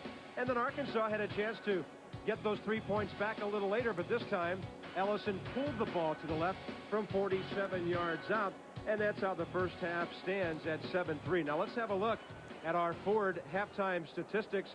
Arkansas didn't have much offense going at all early, but they got a good drive going and got some running yards, and they got some yardage finally. Yeah, they were able to turn yardage into productive plays. That turnover obviously gave them 7 points fast, so you don't need much offense. But at one time they had -5 yards offense, but they have been very productive with the offense they have. And when we looked at our our stat sheet a minute ago, turnovers really jumped out at us because Auburn has lost the football twice. Yeah, and Arkansas has not turned the football over. That's a huge thing because Danny Ford said, hey, we've got to play perfect football to be in this game. That is close to being perfect football for Arkansas against this great Auburn team. And the Ford stats showed that Arkansas has had an edge in time of possession, and they've gotten their rushing yards and passing yards going a little bit after the slow start. But the story of this day really the defenses. Arkansas has done a good job of stopping Auburn, and the Tigers have played their usual tough defense as well. Yes, they have. This is a real fun game for me. I love to see the defense. I love to see the strategies back and forth, the coach's strategy. Field position that Terry Bowden said as he ran off talking with Bob Kessling has been a big factor in this game, and it will continue to be. Well, Terry and the Tigers run back on. I bet they've had some interesting things to say at halftime. And we go to the third quarter with Arkansas leading 7-3. Introducing Ford Contour. Jefferson Pilot Sports' exclusive coverage of the Lee Apparel SEC Game of the Week is brought to you by Lee Apparel, maker of regular, relaxed, and easy-fit jeans and casual pants. Lee is the brand that fits. By the Jefferson Pilot Life Insurance Company, the vision to power your dreams. By Molson Ice, from Canada, the land where ice was born. By Hardee's, your tailgating headquarters and a proud sponsor of the Southeastern Conference. And by the all-new Ford Mustang. It is what it was, and more. Well, they have hedges of their own here at Jordan-Hare Stadium in Auburn. And the weather may become a factor here as we move into the second half. It's cooled off. It's very cloudy. The wind is kicked up. And we're told there could be some rain in the area. That could affect play. Now, Arkansas will kick the football away after Auburn won the toss and deferred in the first half. Big series here. Initial adjustments have been made at halftime. Danny Ford said, we don't make adjustments real well. He doesn't need to make adjustments. He needs to have his team play at the same level. For Terry Bowden and Auburn, they've got to get something going on offense. They have got to move the football. This Auburn team is a team that scores points, and they haven't done it in this first half. Lance Ellison has the wind at his back for this kickoff. And you sort of figured he'd put it deep into the end zone. Deep in and deep out. Cleared the end zone. Ellison a strong leg there, but he hasn't been able to translate that into kicking the ball straight for field goals today. Well, Bob, and that may really jump out and hurt Arkansas. 6 points against this Auburn team. That was a huge letdown, those two missed opportunities that Arkansas missed in the first half. 5 of 11 in the first half for 84 yards for Patrick Nix. 1 interception. He waits for Davis. Running off the right side. After breaking a couple of tackles at the line of scrimmage, he ran into Marcus Adair with help from Mark Smith. Now's the fun time if you're on defense and offense. When you're in the locker room at halftime, you make those adjustments. They break down into different positions, linebackers and secondary, receivers and backs, quarterbacks, and the big defense offensive line. You make the little adjustments. Now you see how they pay off.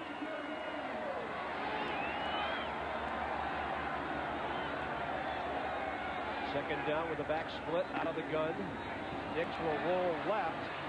Tough throw there, back across his body. He was looking for Frank Sanders, and they were running out of room as the quarterback actually was crossing the near hash. Well, Sanders actually went out of bounds when he turned. There's a lot of sand on this field. We looked at this field yesterday. It's got a high crown, probably a 12 to 14-inch crown in the middle, and there's a lot of sand that comes up.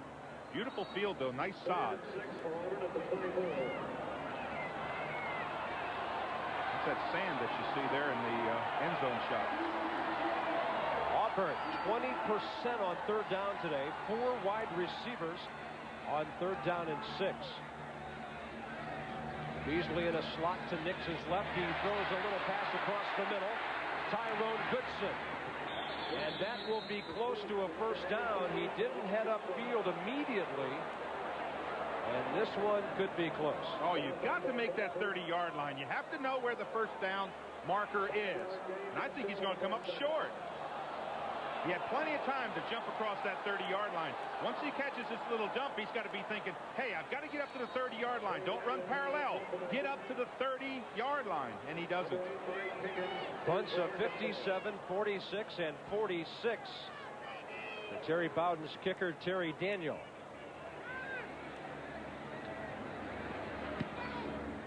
And another beauty. Stroking it down to the 19. Mike Higgins looking to get out to the left, and he was taken down by Darrell Riggins. And a flag on the play at the 27-yard line after a 52-yard kick. Oh, here it comes again. He'll block in the back, maybe. That just kills your field position. You're going to have the ball. Arkansas would have the ball on about the 27-yard line. Now what? Back on the return, 10 yards from the spot, first down. Now you've got it inside your 20. Just outside the 15, actually.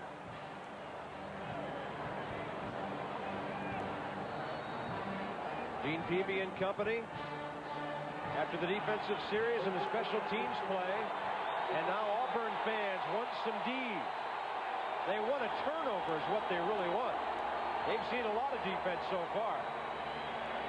Marius Johnson on the carry. Marcellus Mostella wrapping him up. Marius Johnson in the first half today, carrying the ball 6 times for 18 yards in that backfield with Oscar Malone, who ran the ball 7 times for 40 yards. Boy, Mostella doesn't only break off the initial block, gets that big tackle in there. He's taken on Carlton Calvin. He's about 240 pounds. He stands him up, slides to the football, makes the tackle for about a 3-yard gain. Second down and 8. Option, and there's the fullback. And he's got a first down, Carlton Calvin. Arkansas doesn't give the ball to their fullback much on the option, and watching those films, Auburn has decided not to really cover Carlton Calvin today. And obviously somebody at halftime said to the Razorbacks, let's give it to the fullback and make them tackle it. Now, that's what Rick Schaefer, the SID of Arkansas, said. Hey, we haven't given it to the fullback all year long. So it's almost like a surprise play, but an excellent adjustment by that coaching staff to give it to the fullback. Put it in his stomach. Let him rumble up through there. First down just short of the 35. Now the tailback, Johnson. Marcellus Mostella got him. 4 tackles on the day now for the sophomore weak side linebacker out of Gadsden, Alabama. And Bob, you almost get the feeling that Lunny's getting a lot more confidence in his offense. When a quarterback stands back from the pocket and he looks in as huddle, he can walk up there with a lot more bounce. He just looks like he's a lot more confident up there. Another 2nd and 8. Last time they gave it to the fullback for a first down. This time play action. Lunny to the right side, and it's caught at midfield by Higgins. And they'll mark his progress just short of the 48-yard line, and that'll be a first down. 12 yards on the pass play. Good play selection, an out pattern. You think he's going deep, he's going to fake the play action. That's where you fake it in there, bring it back out. Now look downfield. He has time. His offensive line's giving him time. Finds his big target out in the flat. Don't come back too far. Make sure you keep that first down yardage. Just good play selection. Arkansas is playing as well as they can play. Barry Lunny came in at 54%, 50% today. He doesn't throw for a lot of yards, but as they called the timeout, he has thrown for 3,100 yards in his career, 5th best ever at Arkansas. Hogs with the timeout. They're on the move. Almost 4 minutes into the second half, and they still lead 7-3. Always in the job description, but everybody knows you have to be able to walk miles and miles on Saturday to be a Division I football coach. Terry Bowden learned it very well from Dad Bobby. And he right now is pacing the sideline. First down for the Razorbacks, and a fumble on the snap, and Lunny covers it quickly. And he slaps the turf in disgust, and that'll lose a yard or two. That was his fault. He pulled his hands out too quickly. He knew it right away, but fortunately he was able to fall on the football for the Arkansas Razorbacks. That's the one big thing that they have avoided today is the turnover. Razorbacks in their new look uniforms for 1994. Still a bit of a new look with Danny Ford, their second-year head coach. Second down and 11. Lunny fakes to the fullback, a quick run, and it was almost picked off on the corner by Chris Schelling. He was looking for Anthony Eubanks. His redshirt freshman split in with a quickie. Oh boy, this is what you want out of your defensive back. It's called closing speed. It's the distance between the receiver and the defensive back, and watch how quickly Schelling gets up there and reacts. He almost comes up with this football. Schelling has 3 interceptions this year, 11 in his Auburn career. Top 6 all time at this great football school. Big third down, 3rd and 11. Linebackers are dropping back. Lunny has time to release it, and it's out of bounds too far as he was looking for Mike Higgins, and Chris Schelling again on the coverage. Well, Auburn didn't get the turnover, but they got the defense stiff, and Arkansas will have to kick it away. Well, Bob, they did move the football out to almost midfield. They did control the clock for about 4.5 minutes, even though they didn't come out with any points. That's what Danny Ford wants out of this offense, control the ball. Fred Smith returning punch now with Thomas Bailey shaken up early in the game. Not a very good kick by Matt Waite. Bailey has time to catch it and get about 5 yards or so back after a 38-yard punt. Join us for a great college football matchup at the Outback Steakhouse Gator Bowl December 30. Send a postcard with your name, address, and telephone number to the address on the screen. Register to win a trip for 2, including game tickets, hotel, and airfare. We'll announce the winner on our SEC Game of the Week, November 26th. You must be 21 or older to enter. Bob, you talked about how noisy this crowd was at that LSU game. Have you ever heard a more quiet crowd? Not here. First down, Nix looking right sideline area. And it appeared that Sanders might have been actually tipping the ball down to avoid the Tracy Cantaloupe interception. This was a good defensive play by Sanders because he's out of position. The ball is underthrown, and watch him get in there and just kind of tap the ball away. He's out of position. Watch his right hand or left hand. There, just tip the ball away. That's a good defensive play by the wide receiver. Tracy's 5'10". Frank is 6'2". Patrick Nix under 50% for the day. Well under 100 yards still. There's a draw play. And a big hole for Stephen Davis. They never did tackle him. Out of bounds at the Auburn bench, 44-yard line. Way beyond first down yardage as he picks up 20. Watch the explosion once he sees the hole right there in the middle. Good up back block there by Joe Frazier, and now he's off to the races down the sideline. You have to like that play if you're Auburn because it finally gets them some offense going. Davis, 12th carry of the day. And he's up to 81 yards. He averages 99, and look at that average. More than a yard better than his 5.5 coming in. First down at the 45. And another big hole. Inside the 40. A 15-yard gain on that one. And that quickly he's up to 96 yards on the day. What a tackle he made Mark Smith miss. Mark Smith came up there, and what happened is Davis got kind of down in a little ball, and he just bounced off him. Looked like a ping pong ball bouncing off a paddle. Watch this when Davis makes the cut. Now, right there, he sees the hole back inside. You see him kind of just bounce off him? Again, good running, under control, good acceleration in the hole, and great vision by Davis. First down Tigers at the Razorback 39. They call 48 again. But it doesn't work. Marcus Adair was there. And that's his 9th tackle for a loss this year. Boy, Adair really got penetration in the backfield. It's almost like they left him alone because he was 5 yards in the backfield.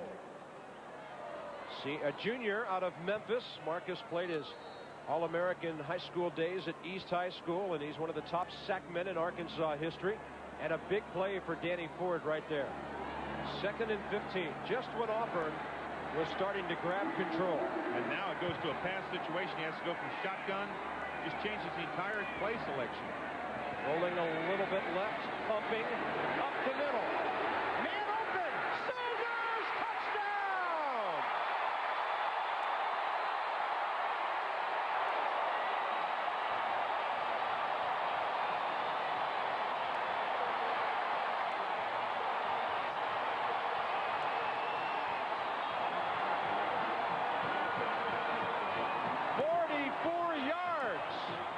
Sanders. That's career catch number 100, and it gets Auburn 6 points.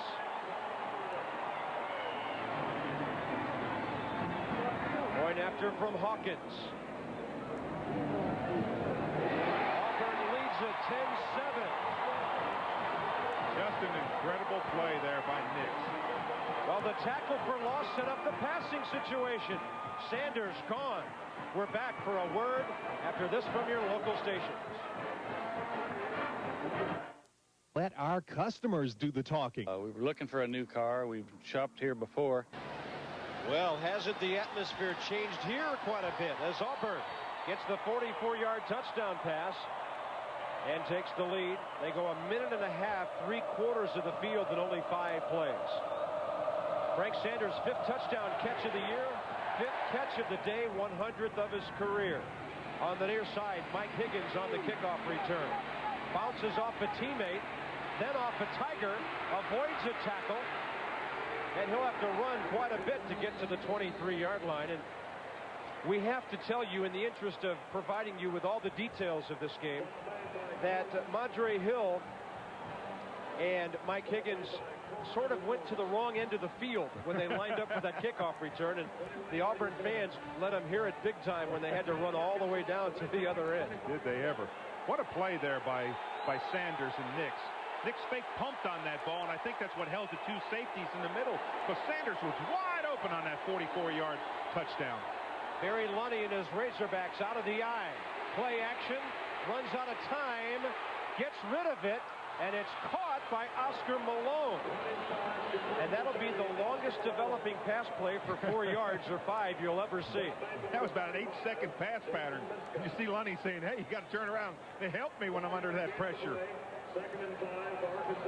Oscar Malone catching his 9th pass of the year. Watch the time he has. Good coverage by the secondary. Nobody to throw. You see he comes off his primary receiver, goes to a secondary one. Now he's got to bail out. Again, he's looking downfield. Good vision, but again, nobody open. On 2nd and 5, the fullback, Calvin. And as Marcellus Mostella hits him from behind, he gets beyond the first down marker. Jason Miska was actually the first man to get him, but then Mostella, pursuing, gave him that extra push. Now you're going to see a bounce by Auburn's defense. The offense has scored. They've taken control of this football game, 10-7. Now they got a little bit more bounce about them. You'll see them react a little bit better to the football. If you're on the Arkansas side of the football, you want your offense to come out and move the football, get first downs. Wide receivers to the right, tight end to the left. Lunny options, fullback again. Carlton Calvin wrapped up, and he and Jason Miska are getting to know each other very well because of option 1 now, the way it's developing offensively for the Razorbacks, and Miska has his 5th tackle of the day. See, each one of those segments of that option set up the other one. You start with the fullback. You run the fullback in there. If it draws the linebackers, then you pull the ball out, go down. You've got the quarterback option to run or toss. But you've got to have the fullback established first. 7 minutes to go, 3rd quarter, 2nd down and 7. Lunny looking quickly, right side, J.J. Metters. Good tackle. Wrapping him up from behind was Del McGee. And where they mark it will make the difference of whether it's a first down or not. It'll be very close, and it appears to be just a little short, maybe the length of a ball or 2. Well, let me ask you a real brainer here. Do you give it to the fullback? Yeah. In this situation, you sure do. I don't see why not. Unless Barry Lunny wants to keep the ball and follow Carlton Calvin. 3rd down and a yard. Less than a yard, really. Lunny will follow his right guard, Pat Baker. Now, we mentioned earlier today that when the Razorbacks run successfully, it's usually to the right side. Earl Scott, the junior center. Pat Baker, the outstanding senior right guard, and Burl Mitchell, the junior right tackle. And this is line surge. It's the big men, the hogs, as they call them up front. This is just big man on big man. Just drive them off the ball. Let the quarterback try to find that little seam to squirt through and pick up that 1 or 2 yards needed for the first down, and they were able to do it. Clock under 6 minutes in the 3rd quarter. 10-7 Auburn. Option one, fullback. And it took a cornerback, Chris Schelling, to knock down Carlton Calvin. I don't think they've stopped Calvin all day. I don't know how many yards he has, but he has just been incredible running that ball on that first down play. He's got 60 yards now. Came in with 72 on the entire season. So through 7 ball games, he was averaging about 3.5 carries per game and about 10 yards per game. And Bob, if my math is right, that means he's averaging over 7 yards a carry. I tell you, Penn State guys amaze me. I got that high math. 2nd and 4. Money to the fullback again. And again, Jason Miska tackling Carlton Calvin. Now you set it up. You run your fullback 3 times in a row up there. You ran him on the 3rd down situations before. Now you can come up there. You've got, again, 3rd down, 1 or 2 yards to go. Now's the time when you might want to fake it into that fullback, bring it back out, and toss it to your back or use the quarterback option run. Tight end Kevin Heil has checked in. So they give us a 2 tight end look. A couple of wide receivers out to the left.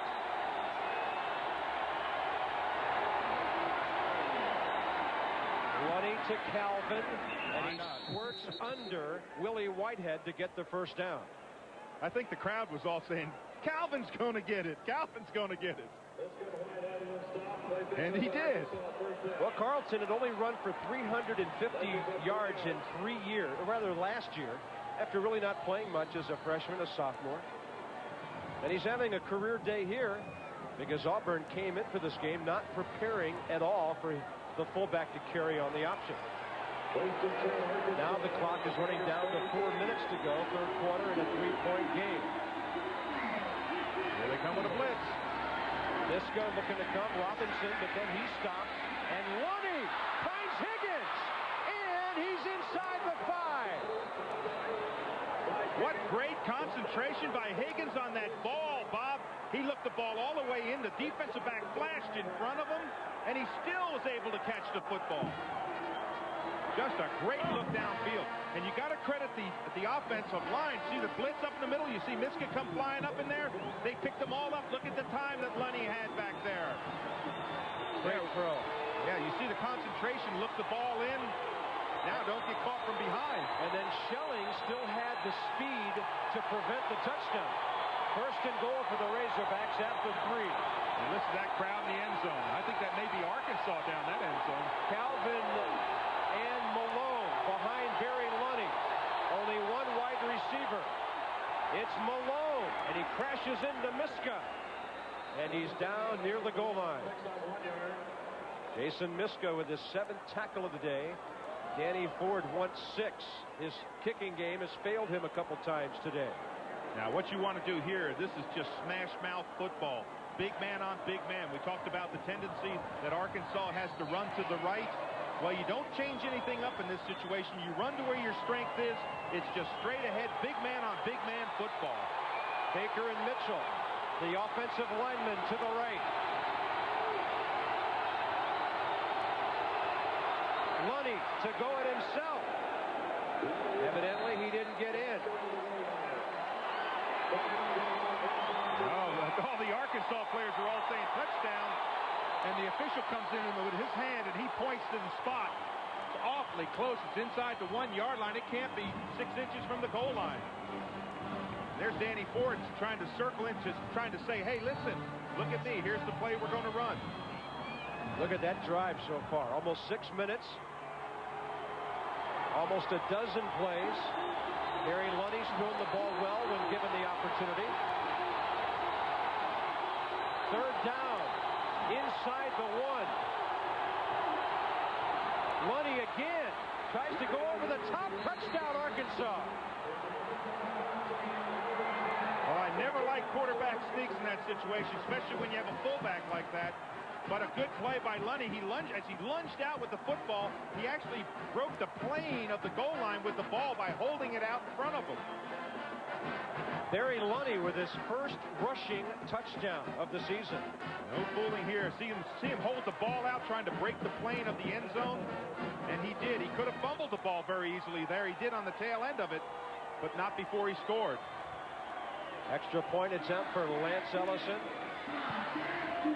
Oh, that was ugly, but it got through. Oh, baby. Danny Ford says we are not kicking the ball well. But in the third quarter, 2:02 left, the Razorbacks lunge and take the lead. Brought to you in part by Hardee's, your tailgating headquarters and a proud sponsor of the SEC. Upset brewing, 2:02. But there's a lot of brewing to do. A lot of football yet to be played. It's raining now as some weather has come in from the north. At the back of Lance Ellison. And he powers another one. And this one is way out of here. Into the hedges. Bob, you talked about that wind. That wind is a factor in this third quarter because it's been in the face of Auburn the entire time. In the fourth quarter, they'll have the wind at their back. Barry Lunny, first rushing touchdown of the year, as they go a dozen times for 74 yards and eat up almost 7 minutes. A very impressive Arkansas drive. Well, when you talk about what a coach, it was almost like he's a prophet. He said, we have got to control the football. We've got to run a lot of time off the clock. We can't give Auburn opportunities, and they have done that the entire 3 quarters of the game. Patrick Nix, 7 of 15 for 133 yards. And a pitch to Stephen Davis. They collapsed on him in pretty good fashion. Waylon Wishon out there at defensive end was one of the guys sandwiching him in. And he plays next to Junior Sully, who will get an assist on the play. And getting up slowly was Vincent Bradford, who's made some pretty big plays for the Razorbacks today. 1 touchdown, 1 interception for Nix as Bradford shakes it off. Straps it on, and he's ready again on 2nd and 8.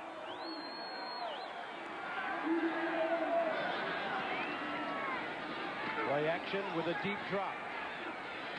And to the tight end, Andy Fuller. He rambles to the 40. The 6'3", 250 junior out of Huntsville goes 18 yards, and that's his 11th catch of the year. Well, that's a good crossing pattern from right to left. Comes off the line now. Just get in the seam between the secondary. See him at the top of your screen. Ball thrown right to him now. Don't drop it. Keeping that outside hand.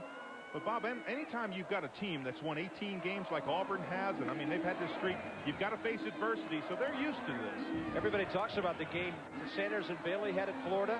Andy Fuller, 7 catches, 115 yards. I think they utilized the tight end pretty well that day. Stephen Davis utilizing some room. He's way into Arkansas territory, and Dean Peavy had to knock him down from behind. The more I see of him, the more I think he looks like Eric Dickerson. That controlled running doesn't look like he's running really fast, but he's got excellent speed.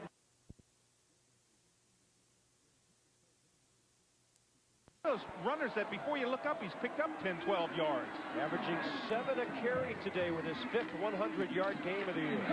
Here he comes again. And it took Del Delco, the free safety, to reach and push him out of bounds.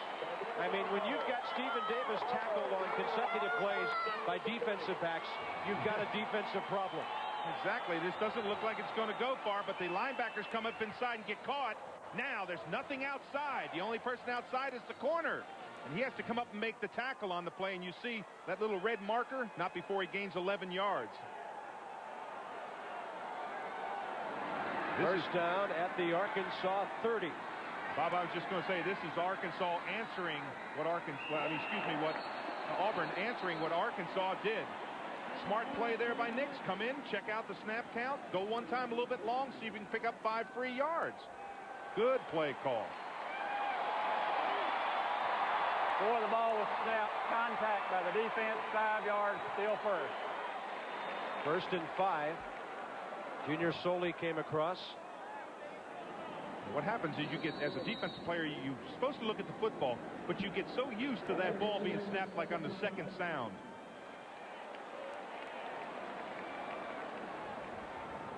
And Arkansas has called another timeout, evidently, to talk it over defensively. That is interesting. They know this is a drive they have got to stop. They've got to hold them to a field goal. You know, and the wind could be a factor here. I guess maybe Danny Ford wants the wind in the face of Auburn. I think that's a for good just call. a little bit longer. I think that's an interesting thing. He knows that the wind's been blowing hard the fourth quarter. Auburn's going to have the wind at their back. If they let the clock run out, hey, they'll have the wind at their back. So he calls timeout and uses that wind. The problem is, coming up, it's first down and 5. So odds are by the time Auburn would be ready to kick a field goal, they would be going toward the other end. Well, it's interesting that when he called that timeout, he brought the entire defensive unit all the way over to the sideline. Hey, there's an interesting name in Auburn history, isn't it? Yeah, the young man, Pat Sullivan, who's a holder for now. He's officially listed as a wide receiver. Now, his dad was number 7, wasn't he? Yes, sir. Pat Sullivan. Most of the records here. In fact, Patrick Nix equaled a record of his with back-to-back 300-yard games. Sullivan had done that against Georgia and Bama 24 years ago. Here go the Tigers. Whoa, what a stick. Don Bray. Boy, that's a decleater. Joe Frazier felt like you ran into a boxing and a roundhouse punch right there. Boy. As Don Bray, the junior out of Georgia, Carrollton, really popped it. You call this a decleater because both the cleats come up. You see how, bam, he just goes back down. Bray just stepped right up in the hole like you're supposed to. Changes that. Now it's second down, about 3.5 yards to go. Does Nix go for the first down or go for the home run? Clock will be about 10 seconds when this play takes place. And Davis tripped up from behind. That's going to be close. He had to make the 20-yard line. Dean Peavy on the tackle. And the third quarter comes to a close. Arkansas leads 14-10, but the wind is blowing, and it's the back of the Tigers with War Eagle looking on. From either Tiger Stadium in Baton Rouge or from Starkville, home of the Bulldogs of Mississippi State. Either Bama and the Tigers or the Razorbacks on the road. 12:30 Eastern next Saturday. And here we go to the fourth quarter. Auburn, Alabama. Our Lee Apparel SEC game of the week. Bob Carpenter, Dave Rowe, and Bob Kessling on the sidelines in a rainy, cool afternoon. First down for the Tigers at the Arkansas 20. Davis, the workhorse of this drive, and he's inside the 10 for another first down. And our Lee Apparel game summary after 3 quarters of play shows some teams that are starting to move the football here in the second half. Auburn approaching 300 yards in total offense. Arkansas up over 220. A lot of balance out there today. Very much so. Run pass, both of them balanced. But boy, doesn't this Auburn team love that 4-down red zone inside the 20. They have scored almost every time. Davis, an equal opportunity rusher today. He doesn't care where he goes. He's done it everywhere. And he's out of bounds inside the 2. Knocking him out was Mike Nunnerly. He got a good block on the way from his tight end, Andy Fuller, on Stephen Conley that sprung him outside. Well, when he turns that corner, he gets those shoulders squared up there. He knows how to get yardage. Just have to like that young man. He's really a complete back. Yeah, this Auburn running attack can bring you to your knees if you're an opposing head coach. Danny Ford looking for a miracle here as Davis is approaching 150 yards today. He had 158 at Ole Miss earlier this year. And Auburn just does not make mistakes down in this territory. Second and goal from the 1. Pitch to Davis. Straight ahead. Touchdown, Auburn. He was unstoppable on that drive.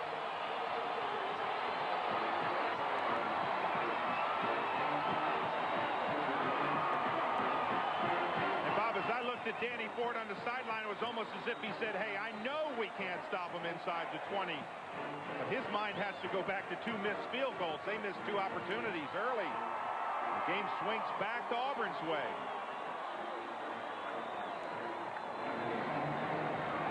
Matt Hawkins for the point after. Rinsfield to Sullivan, and the kick is perfect. And it's 17-14 Tigers with 14:22 remaining. We just looking at two outstanding football teams, two great offenses. Arkansas drives the length of the field and scores. Auburn comes right back with an 80-yard drive of their own. Give it to Davis, right up the middle. Gets those. He almost looks like he's standing up, but he's got a lot of lean to his body. He's great strength. We talked about him being 6'2", about 235 pounds. He gets running and he gets those shoulders turned up into line. That's a load to try and bring down. Crowd of 80,000 or so at Jordan-Hare Stadium today. They've won 11 straight on this field, 13 straight in conference play, and that's pretty incredible for whatever conference you play in. 18 in a row overall, the longest streak in Division I. But they have a ways to go to catch Bama's 2 streaks. Bama went 28 in a row twice in the 90s and the 70s. And there's the scoring drive when they went better than 10 yards a play. I'm not sure anybody will ever do what Oklahoma did back in the 50s when the Sooners won 47 straight from 53 to 57. Mike Higgins will run it out against the wind, and he'll get some positive yardage, but he took a lick in doing it at the 24. Toby Anderson put a pop on it. Look at Anderson come off the field. Everybody knows who he is. He just got a real dream. That was a real kiss. Interesting, he ran this out from about 4 yards deep. Watch the smack. Right in here. There's Anderson. Bam! Hello. Toby, one of those fire plugs. 5'8", 216. Listen to this crowd.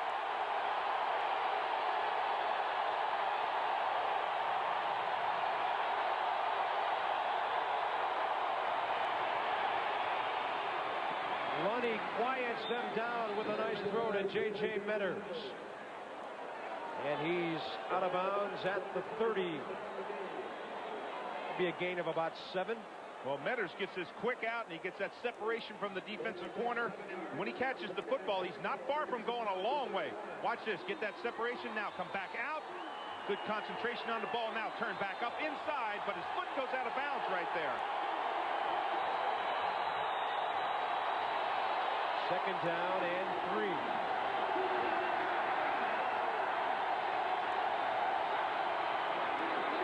Lunny taken down behind from Alonzo Etheridge, but there's a flag in the play, and couple, in fact.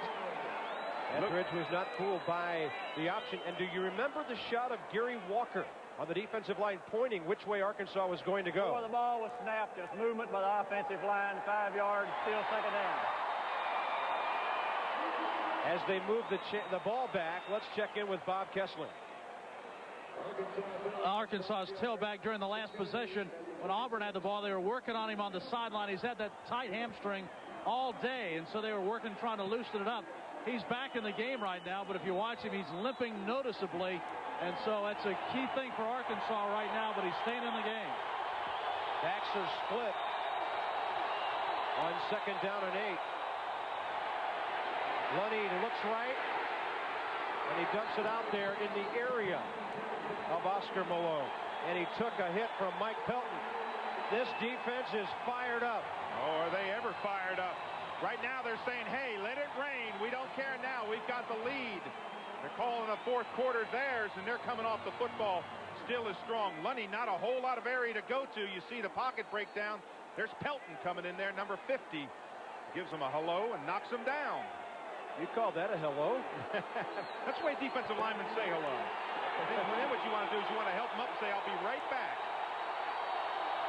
Third down and 8.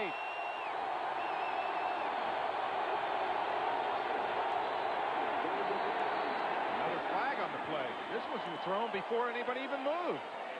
So make it 3rd and 13. Before the ball was snapped, movement by the offense, 5 yards, still third down. I think they called Showers on the play, moving.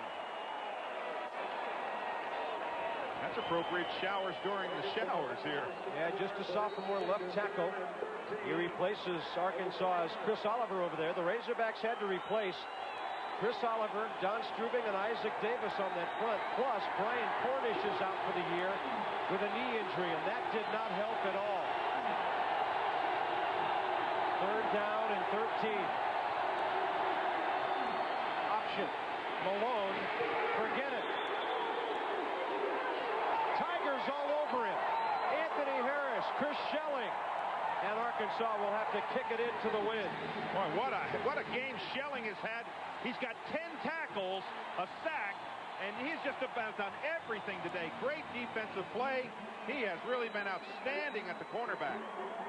Danny Ford needs a good kick here from Matt Waite, who's let one fly today for 54. Brent Smith, the return man, at his own 41. It doesn't go far. To the 43.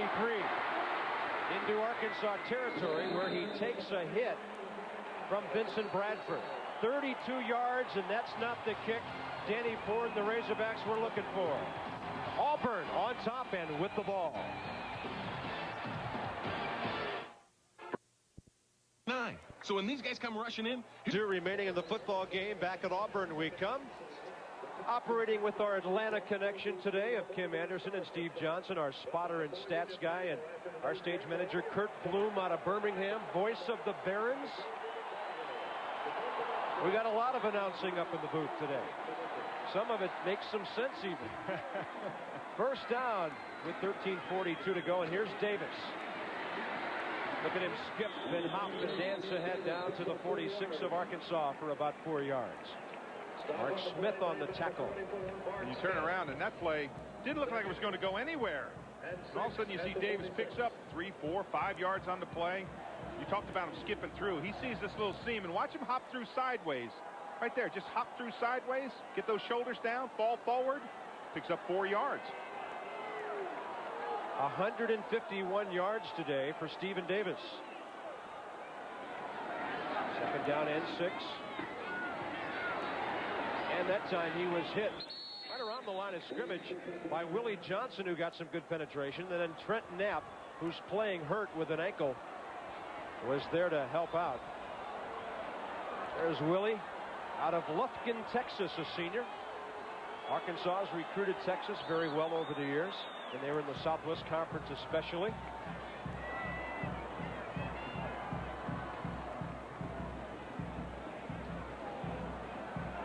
Well, I see that big, bright white hair 2 booths over there, Bob. You see that white hair there? Oh, yeah. You can't mistake that, can you? The man with the bright red coat. Frank Broyle. Nix. Up the middle. Sanders again. And the ball for a first down to the Arkansas 30, a little bit beyond. 15 yards on that play, and let's check in with Bob. You talk about the rain coming down. It's been raining most of the second half, but the field actually is in outstanding condition. It hasn't really been pouring down. It's just been like a mist, and this is basically a sand field, so it drains extremely well. So the field won't be a problem, even if it rains harder during the last 12 minutes of this game. 6 catches for 121 yards for Frank Sanders today, and 101 receptions, his Auburn career total. A reverse. Here's Sanders. Great play in the backfield. Stephen Conley. I'm telling you, this guy is a disruptor. He's not even listed as a starter. He's a junior out of Chicago. He's got a lot of sacks, a lot of tackle for losses. He just makes something happen every time he's out there. Well, he played responsibility. His responsibility is the backside. Look at him avoid the quarterback's block, make the tackle. That's just an outstanding play. You can't play any better than that. Where that reverse usually goes for a long gainer is when the backside containment falls for the fake and runs and doesn't do their responsibility. Conley well coached at that spot. Second down and 10. Nix, a little toss to Sanders. And he's down to the 23. Mark Smith on the coverage. That has to be about the 6th or 7th time I've seen that play. Sanders on that little tight end delay, come back across the field, just comes right across the field. Nix just dumps the ball to him. They pick up 5, 6, 7 yards. Puts pressure on the defense. It's 3rd down and 4. They make the offensive changes and they make the defensive changes. And the disposition of Danny Ford has changed a little bit. He's been pretty relaxed all day, but he knows if he goes down by 2 scores here, he's got a big problem. Davis outside, great blocking, inside the 10, he will score!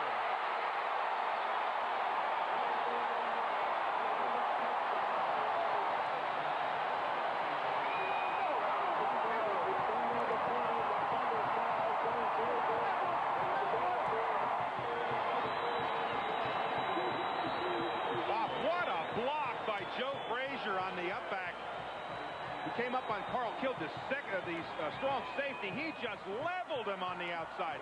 Boy, when they get into films, I want to tell you something. There'll be a pat on the back for Frazier. He just leveled Kidd.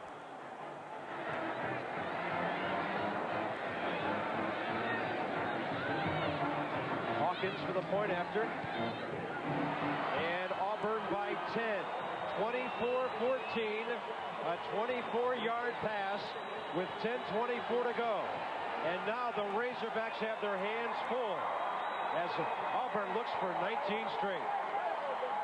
WD brand beef is raised in the West. Knocks him down there. That's one block. And look at Joe Frazier's block out there. He could just dance into the end zone. And a good block by the wide out there. That's Frank Sanders. So there was 3 outstanding blocks on that play. Joe Frazier smoked him, didn't he?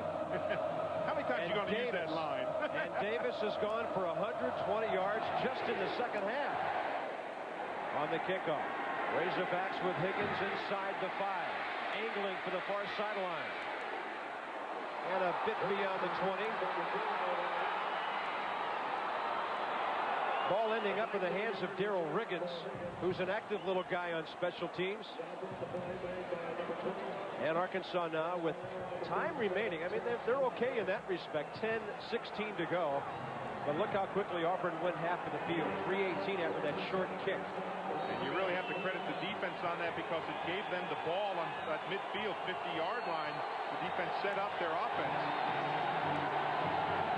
We'll see if the Razorbacks come out throwing a bit. Down by 10.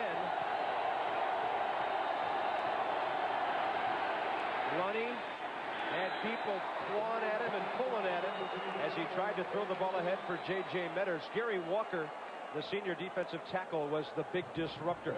I didn't think that Lunny really was able to throw the football because Walker's arm was in there. He kind of had to short arm the ball a little bit.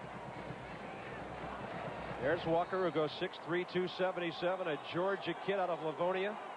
Watch the tail end here. You watch his hand come up. See, it almost gets in his way. He kind of has to short arm the ball. Can't really deliver it straight ahead.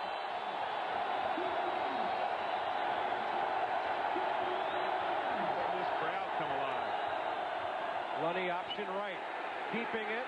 Breaks a tackle. And he's out to about the 28. And Alonzo Etheridge is a little mad at himself for letting the quarterback squirt away. Mostella, 47, on the stop eventually. FSU big in the ACC again. Seminoles roll on over Duke. Some thought that game would be a lot closer. I think Nebraska has made a case for who's going to be in the Orange Bowl from the Big 8. And there's an upset brewing as Texas trails, and they're 19th in the nation. Clemson shutting out Wake in the ACC. And the Gamecocks can't get it going at home with the Volunteers today. South Carolina won that game at home 2 years ago. And there's Calvin for a first down. Carlton Calvin having a big day. Keeps running the football. 72 yards all year coming in.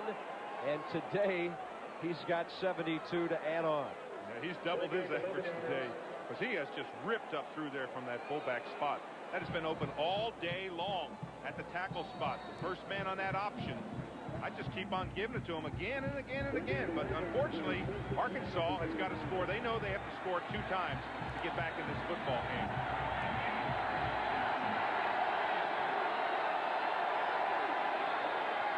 Money with play action. Far sideline. And a good battle over there with Higgins, the intended receiver, and Chris Schelling. I'm starting to wonder when Barry Lunny's going to start throwing the ball away from Chris Schelling. I tell you right now, Chris Schelling has played as well as a defensive corner can play today. We talked earlier, he had 10 tackles. I don't know how many times. He almost had 2 interceptions on those great recoveries. He's got a sack. He's got everything going for him. He has really played well. If I was a quarterback, I think I'd go away from him. I'd say, hey, let's try the other corner for a little while. Second down and 10. Clock stopped at the 8:57 mark.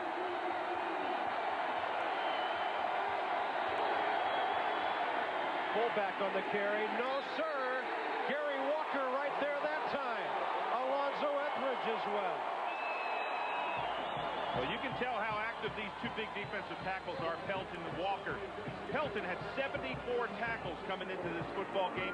Walker right behind him with 62 tackles.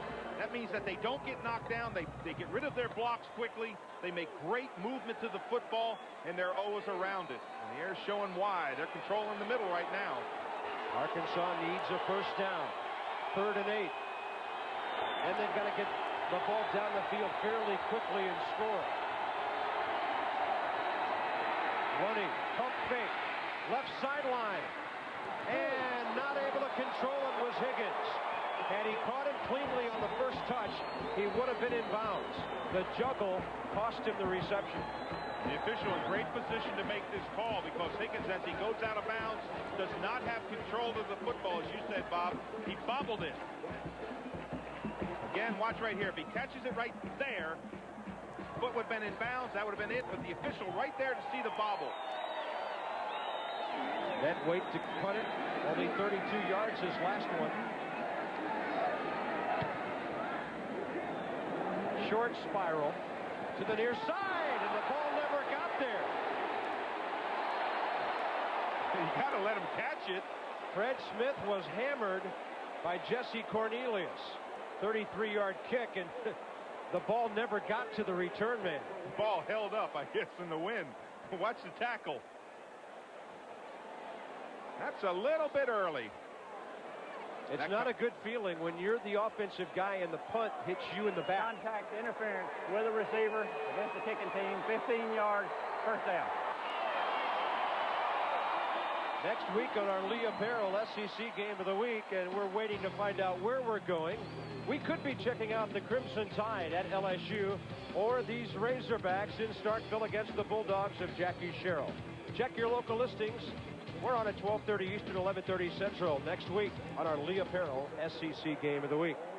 That'll be the first weekend of November. And Bob, you look at what that penalty was. The ball was going to be on about the 29-yard line. They move it out to the 45 and give it back to Davis. There he goes. First down. Out of bounds inside the Arkansas 40, and he's heading for a 200-yard day.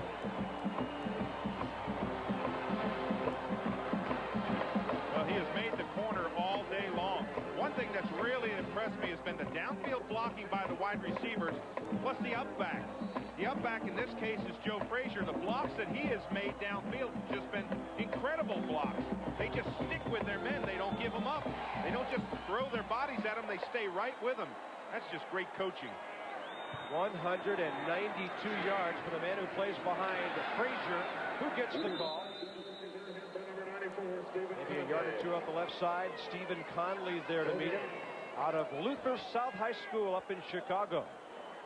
Had made 8 tackles in 2 years, playing primarily in pass situations. And this year he has become a major force for this stingy Razorback defense.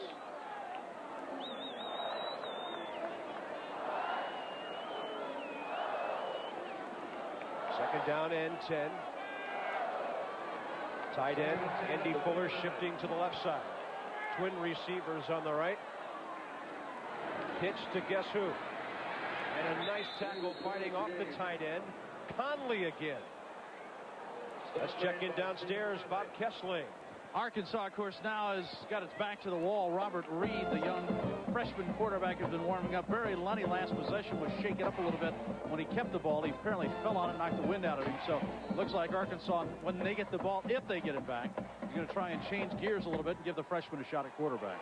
Out of Northwest Rankin High School, a true freshman from Brandon, Mississippi, coached by David Coates there just a year ago when he was a high school All-American. Third down and 10. Nix, and he's in trouble. Good penetration there by Vincent Bradford, who got him in the backfield, and the backup weak side linebacker with a 7-tackle day. When you start talking about what ifs in a game like this, this has just been a superb game. It's played by two teams, well coached, well prepared for the game. The weeks off really helped the teams because they had good preparation. Nix really taking control of this game in the second half, though. Every time Arkansas drove the length of the field, Bob, down came Auburn to answer the call. Well, we talked to Wayne Hall, the Auburn defensive coordinator, Joe Kynes of the Razorbacks the other day, and they both thought that the layoff would mean a slow start for offenses today. And they turned out to know what they were talking about. Defenses dominated first half, offenses now. Auburn will chew up that play clock. 5 yards doesn't matter much when you're punting from this situation, even if you don't have an outstanding punter who leads the league, Terry Daniel. Well, I think they wanted to get the extra 5 yards so they didn't hurt Daniel's average. He's averaging 49 yards a kick today. Terry says, don't snap it. Came in with 46.5 the average. You know, but he's not just a bomber. He's dropped a half dozen punts inside the 20-yard line this year as well. Great power, great touch. This one here, you want to get real high. Let your coverage get down there. Don't let it roll into the end zone.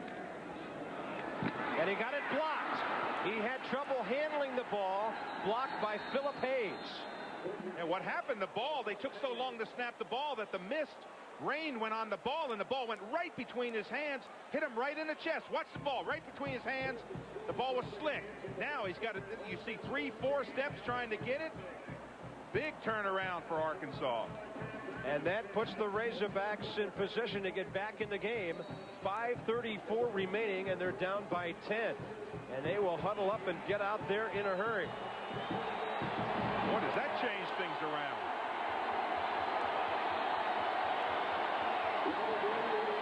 The quarterback is Robert Reed.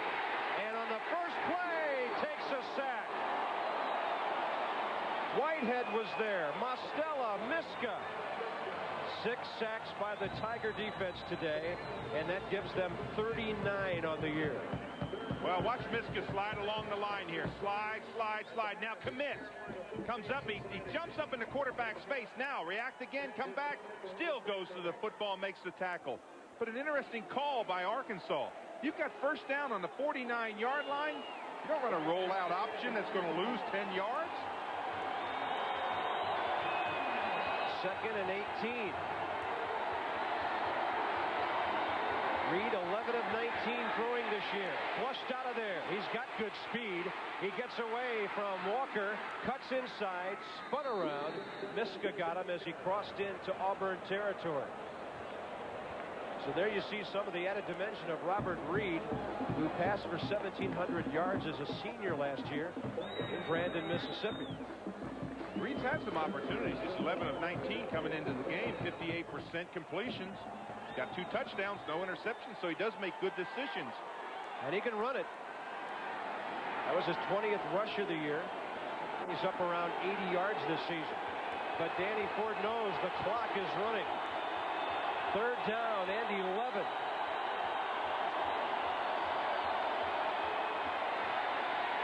Reed with time. Broke 1 tackle. And he maybe got back to the line of scrimmage before they wiped him out.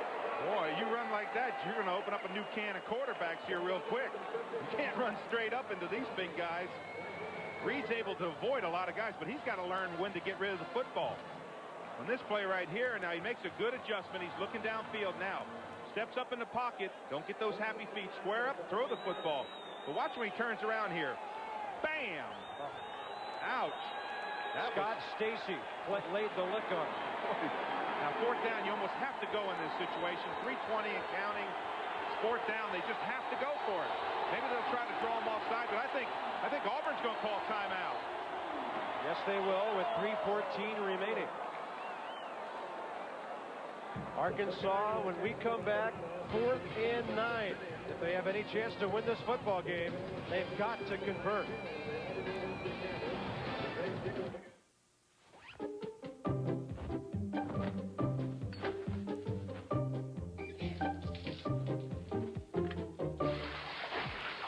And 14 seconds to go at Jordan-Hare Stadium, Auburn, Alabama. Tigers trying to make it 19 in a row. Danny Ford's team faces 4th down and 9. Do or die for the Hogs.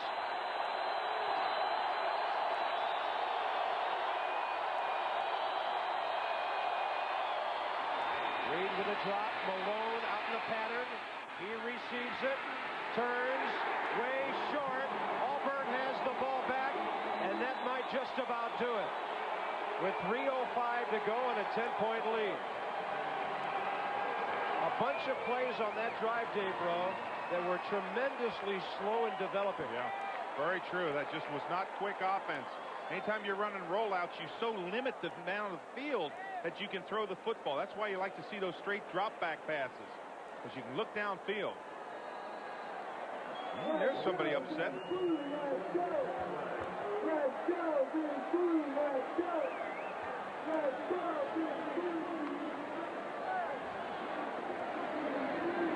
Stephen Davis. There he goes again. Dean Peavy, the only man who can stop him. He will score.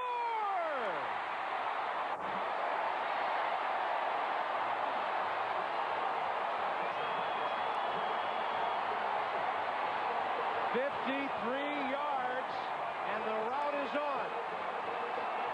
Bob, what a block again by Frazier. It was incredible. Frazier just leveled Nunnerly.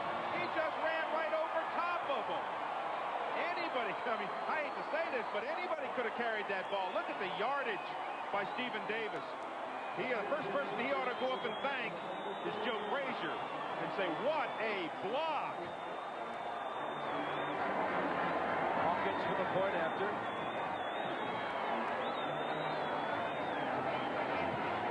And one play after the Razorbacks don't convert.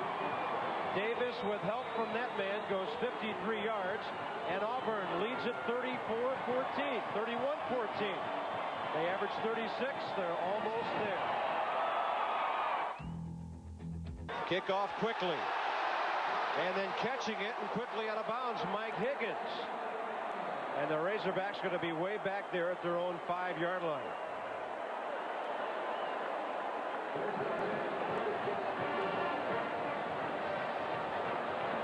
What a block by Frazier. Watch Frazier on this play. Davis comes out here, sets up Frazier. You're going to see Frazier run over top of someone. There it is.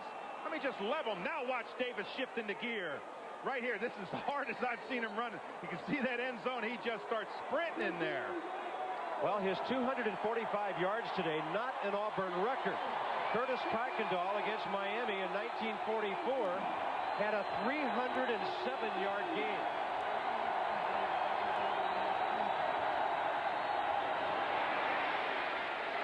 Andre Hill getting outside on the near side. And he'll be run out as he crosses the 25-yard line by Del McGee. What you think of the great running backs here? And the first one comes right to mind, of course, Bo Jackson. And I mean to tell you, Davis has really run for some yards today. Well, Bo holds the Auburn record for yards gained per game through a season, 162 average in 1985. 113 in his career. Not a bad average there. No, certainly not. But I wonder if he ran for 245. That's quite a day. 2.5 lengths of the field. And ball carrier that time, Andre Hill again, the true freshman out of Malvern, Arkansas, who is a two-time All-American and an Arkansas Player of the Year, playing for David Alpe there. Well, Bob, didn't you say that was on 25 carries? 27. 27 carries, so it's over 9 yards per carry. That's a little scary. 2:18 remaining. Auburn will go to 8-0, 6-0 in conference play, and win their 19th straight, unless Arkansas totally shocks them here in the last 2 minutes. Reed to J.J. Metters. There's a flag on the play at the 31-yard line. That flag is right along the line of scrimmage. Looks like somebody might have lined up in the neutral zone. Eddie Ford looking defiant now at this point. Against the defense, the penalty is declined. First down. Arkansas at Mississippi State next weekend. Auburn has what appears to be a breather as they play East Carolina at home in a non-conference game. And that's for the benefit of our graphics coordinator, Scott Snyder, an ECU alum who's down in the truck providing you with some of our great informational graphics with Carol Van Norman today. Reed flushed out. Well, have you ever seen a more dedicated ECU fan than him, though? I mean, he supports him regardless of what the score is. Yeah. Well, that's That's what it's all about in college football. You stay with your teams through the up times and the down times. And they had some struggles here in Auburn, but the last 2 years have been outstanding.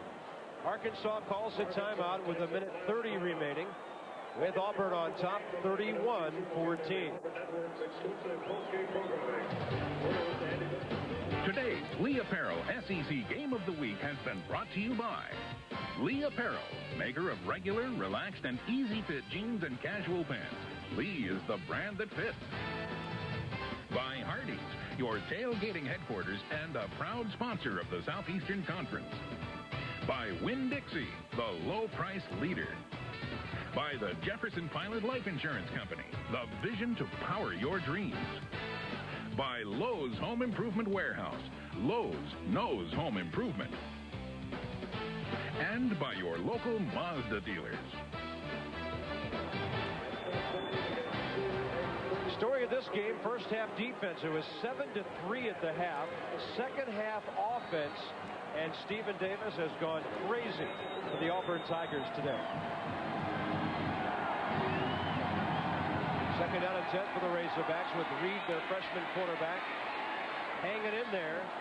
And it glances off the hands of James Perry, sophomore out of Houston, who's caught 13 balls this year. But Scott Stacy was pressuring the young quarterback. Well, I wonder who our player of the game from Auburn is today. Gosh, I can't think. I would vote for Schelling. Well, you defensive guys would. Wrong defensive player. Stephen Davis officially 246 yards, a career high, 3 scores today. And Carlton Calvin, a career day, 78 yards for him, more than doubled his season total today. Reed flushed out, straight ahead, takes a couple of licks and gets to midfield. Depending on where they spot it, it might be 4th and short for the Razorbacks with the clock running down inside 1:10. Well, will you at least give Chris Schelling honorable mention? Of course we will. 12 tackles, a sack. I mean, he's been all over the field. A couple of possible interceptions. Played awfully strong in that secondary. Yeah, this team's got some great DBs. 16 interceptions, 29 other passes broken up coming into this game. And they've done it at very dramatic times this year. Like the 4th quarter here against LSU. All day long against Terry Dean in Florida. I thought that was really interesting. You said that's the loudest game you've ever been at. When we were here for LSU, it was. That 4th quarter was unbelievable. And that was their springboard for what they've done in the 6 weeks since. That was week 3. Here we are in week 9, and they're still unbeaten. Reed out to the left. Nice catch there. J.J. Metters having his usual solid day. Now you're going to run hurry-up offense, no huddle, up on the line, trying to get a score. And just realize Arkansas played an excellent football game. I mean, you lose 31-14, you say, gosh, that's a blowout. But Arkansas played a great football game. Reed will wing it to the far sideline, and that one is too tall for Mike Higgins.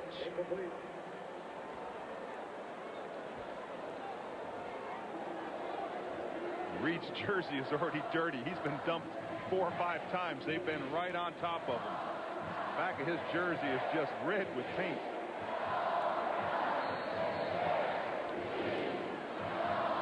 And you got to get up and dust yourself off.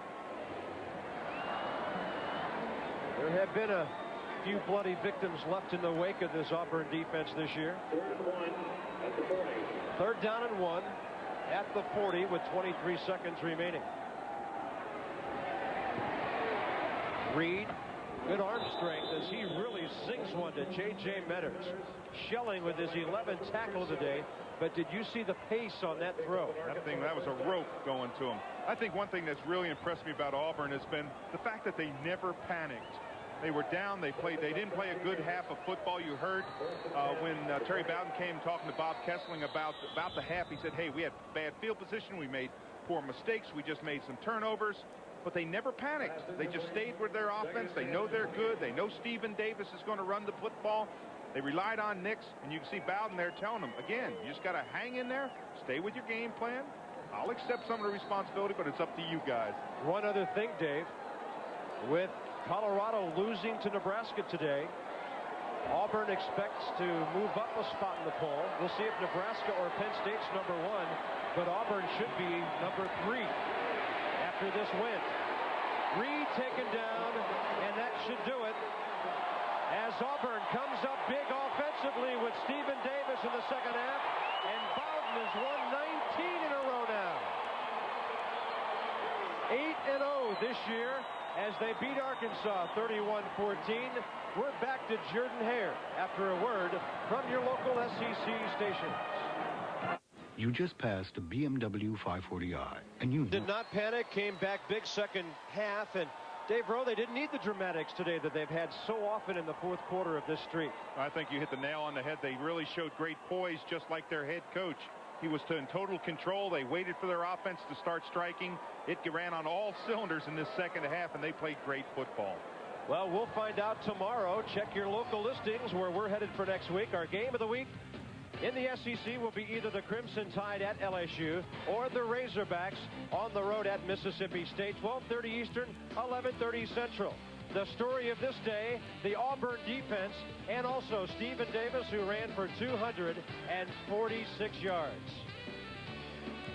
Jefferson Pilot Sports personnel outfitted by Lee Apparel, the brand that fits. And you've been watching Jefferson Pilot Sports exclusive coverage of SEC football. For Bob Kessling and Dave Rowe, Bob Carpenter, War Eagle. So long from Auburn.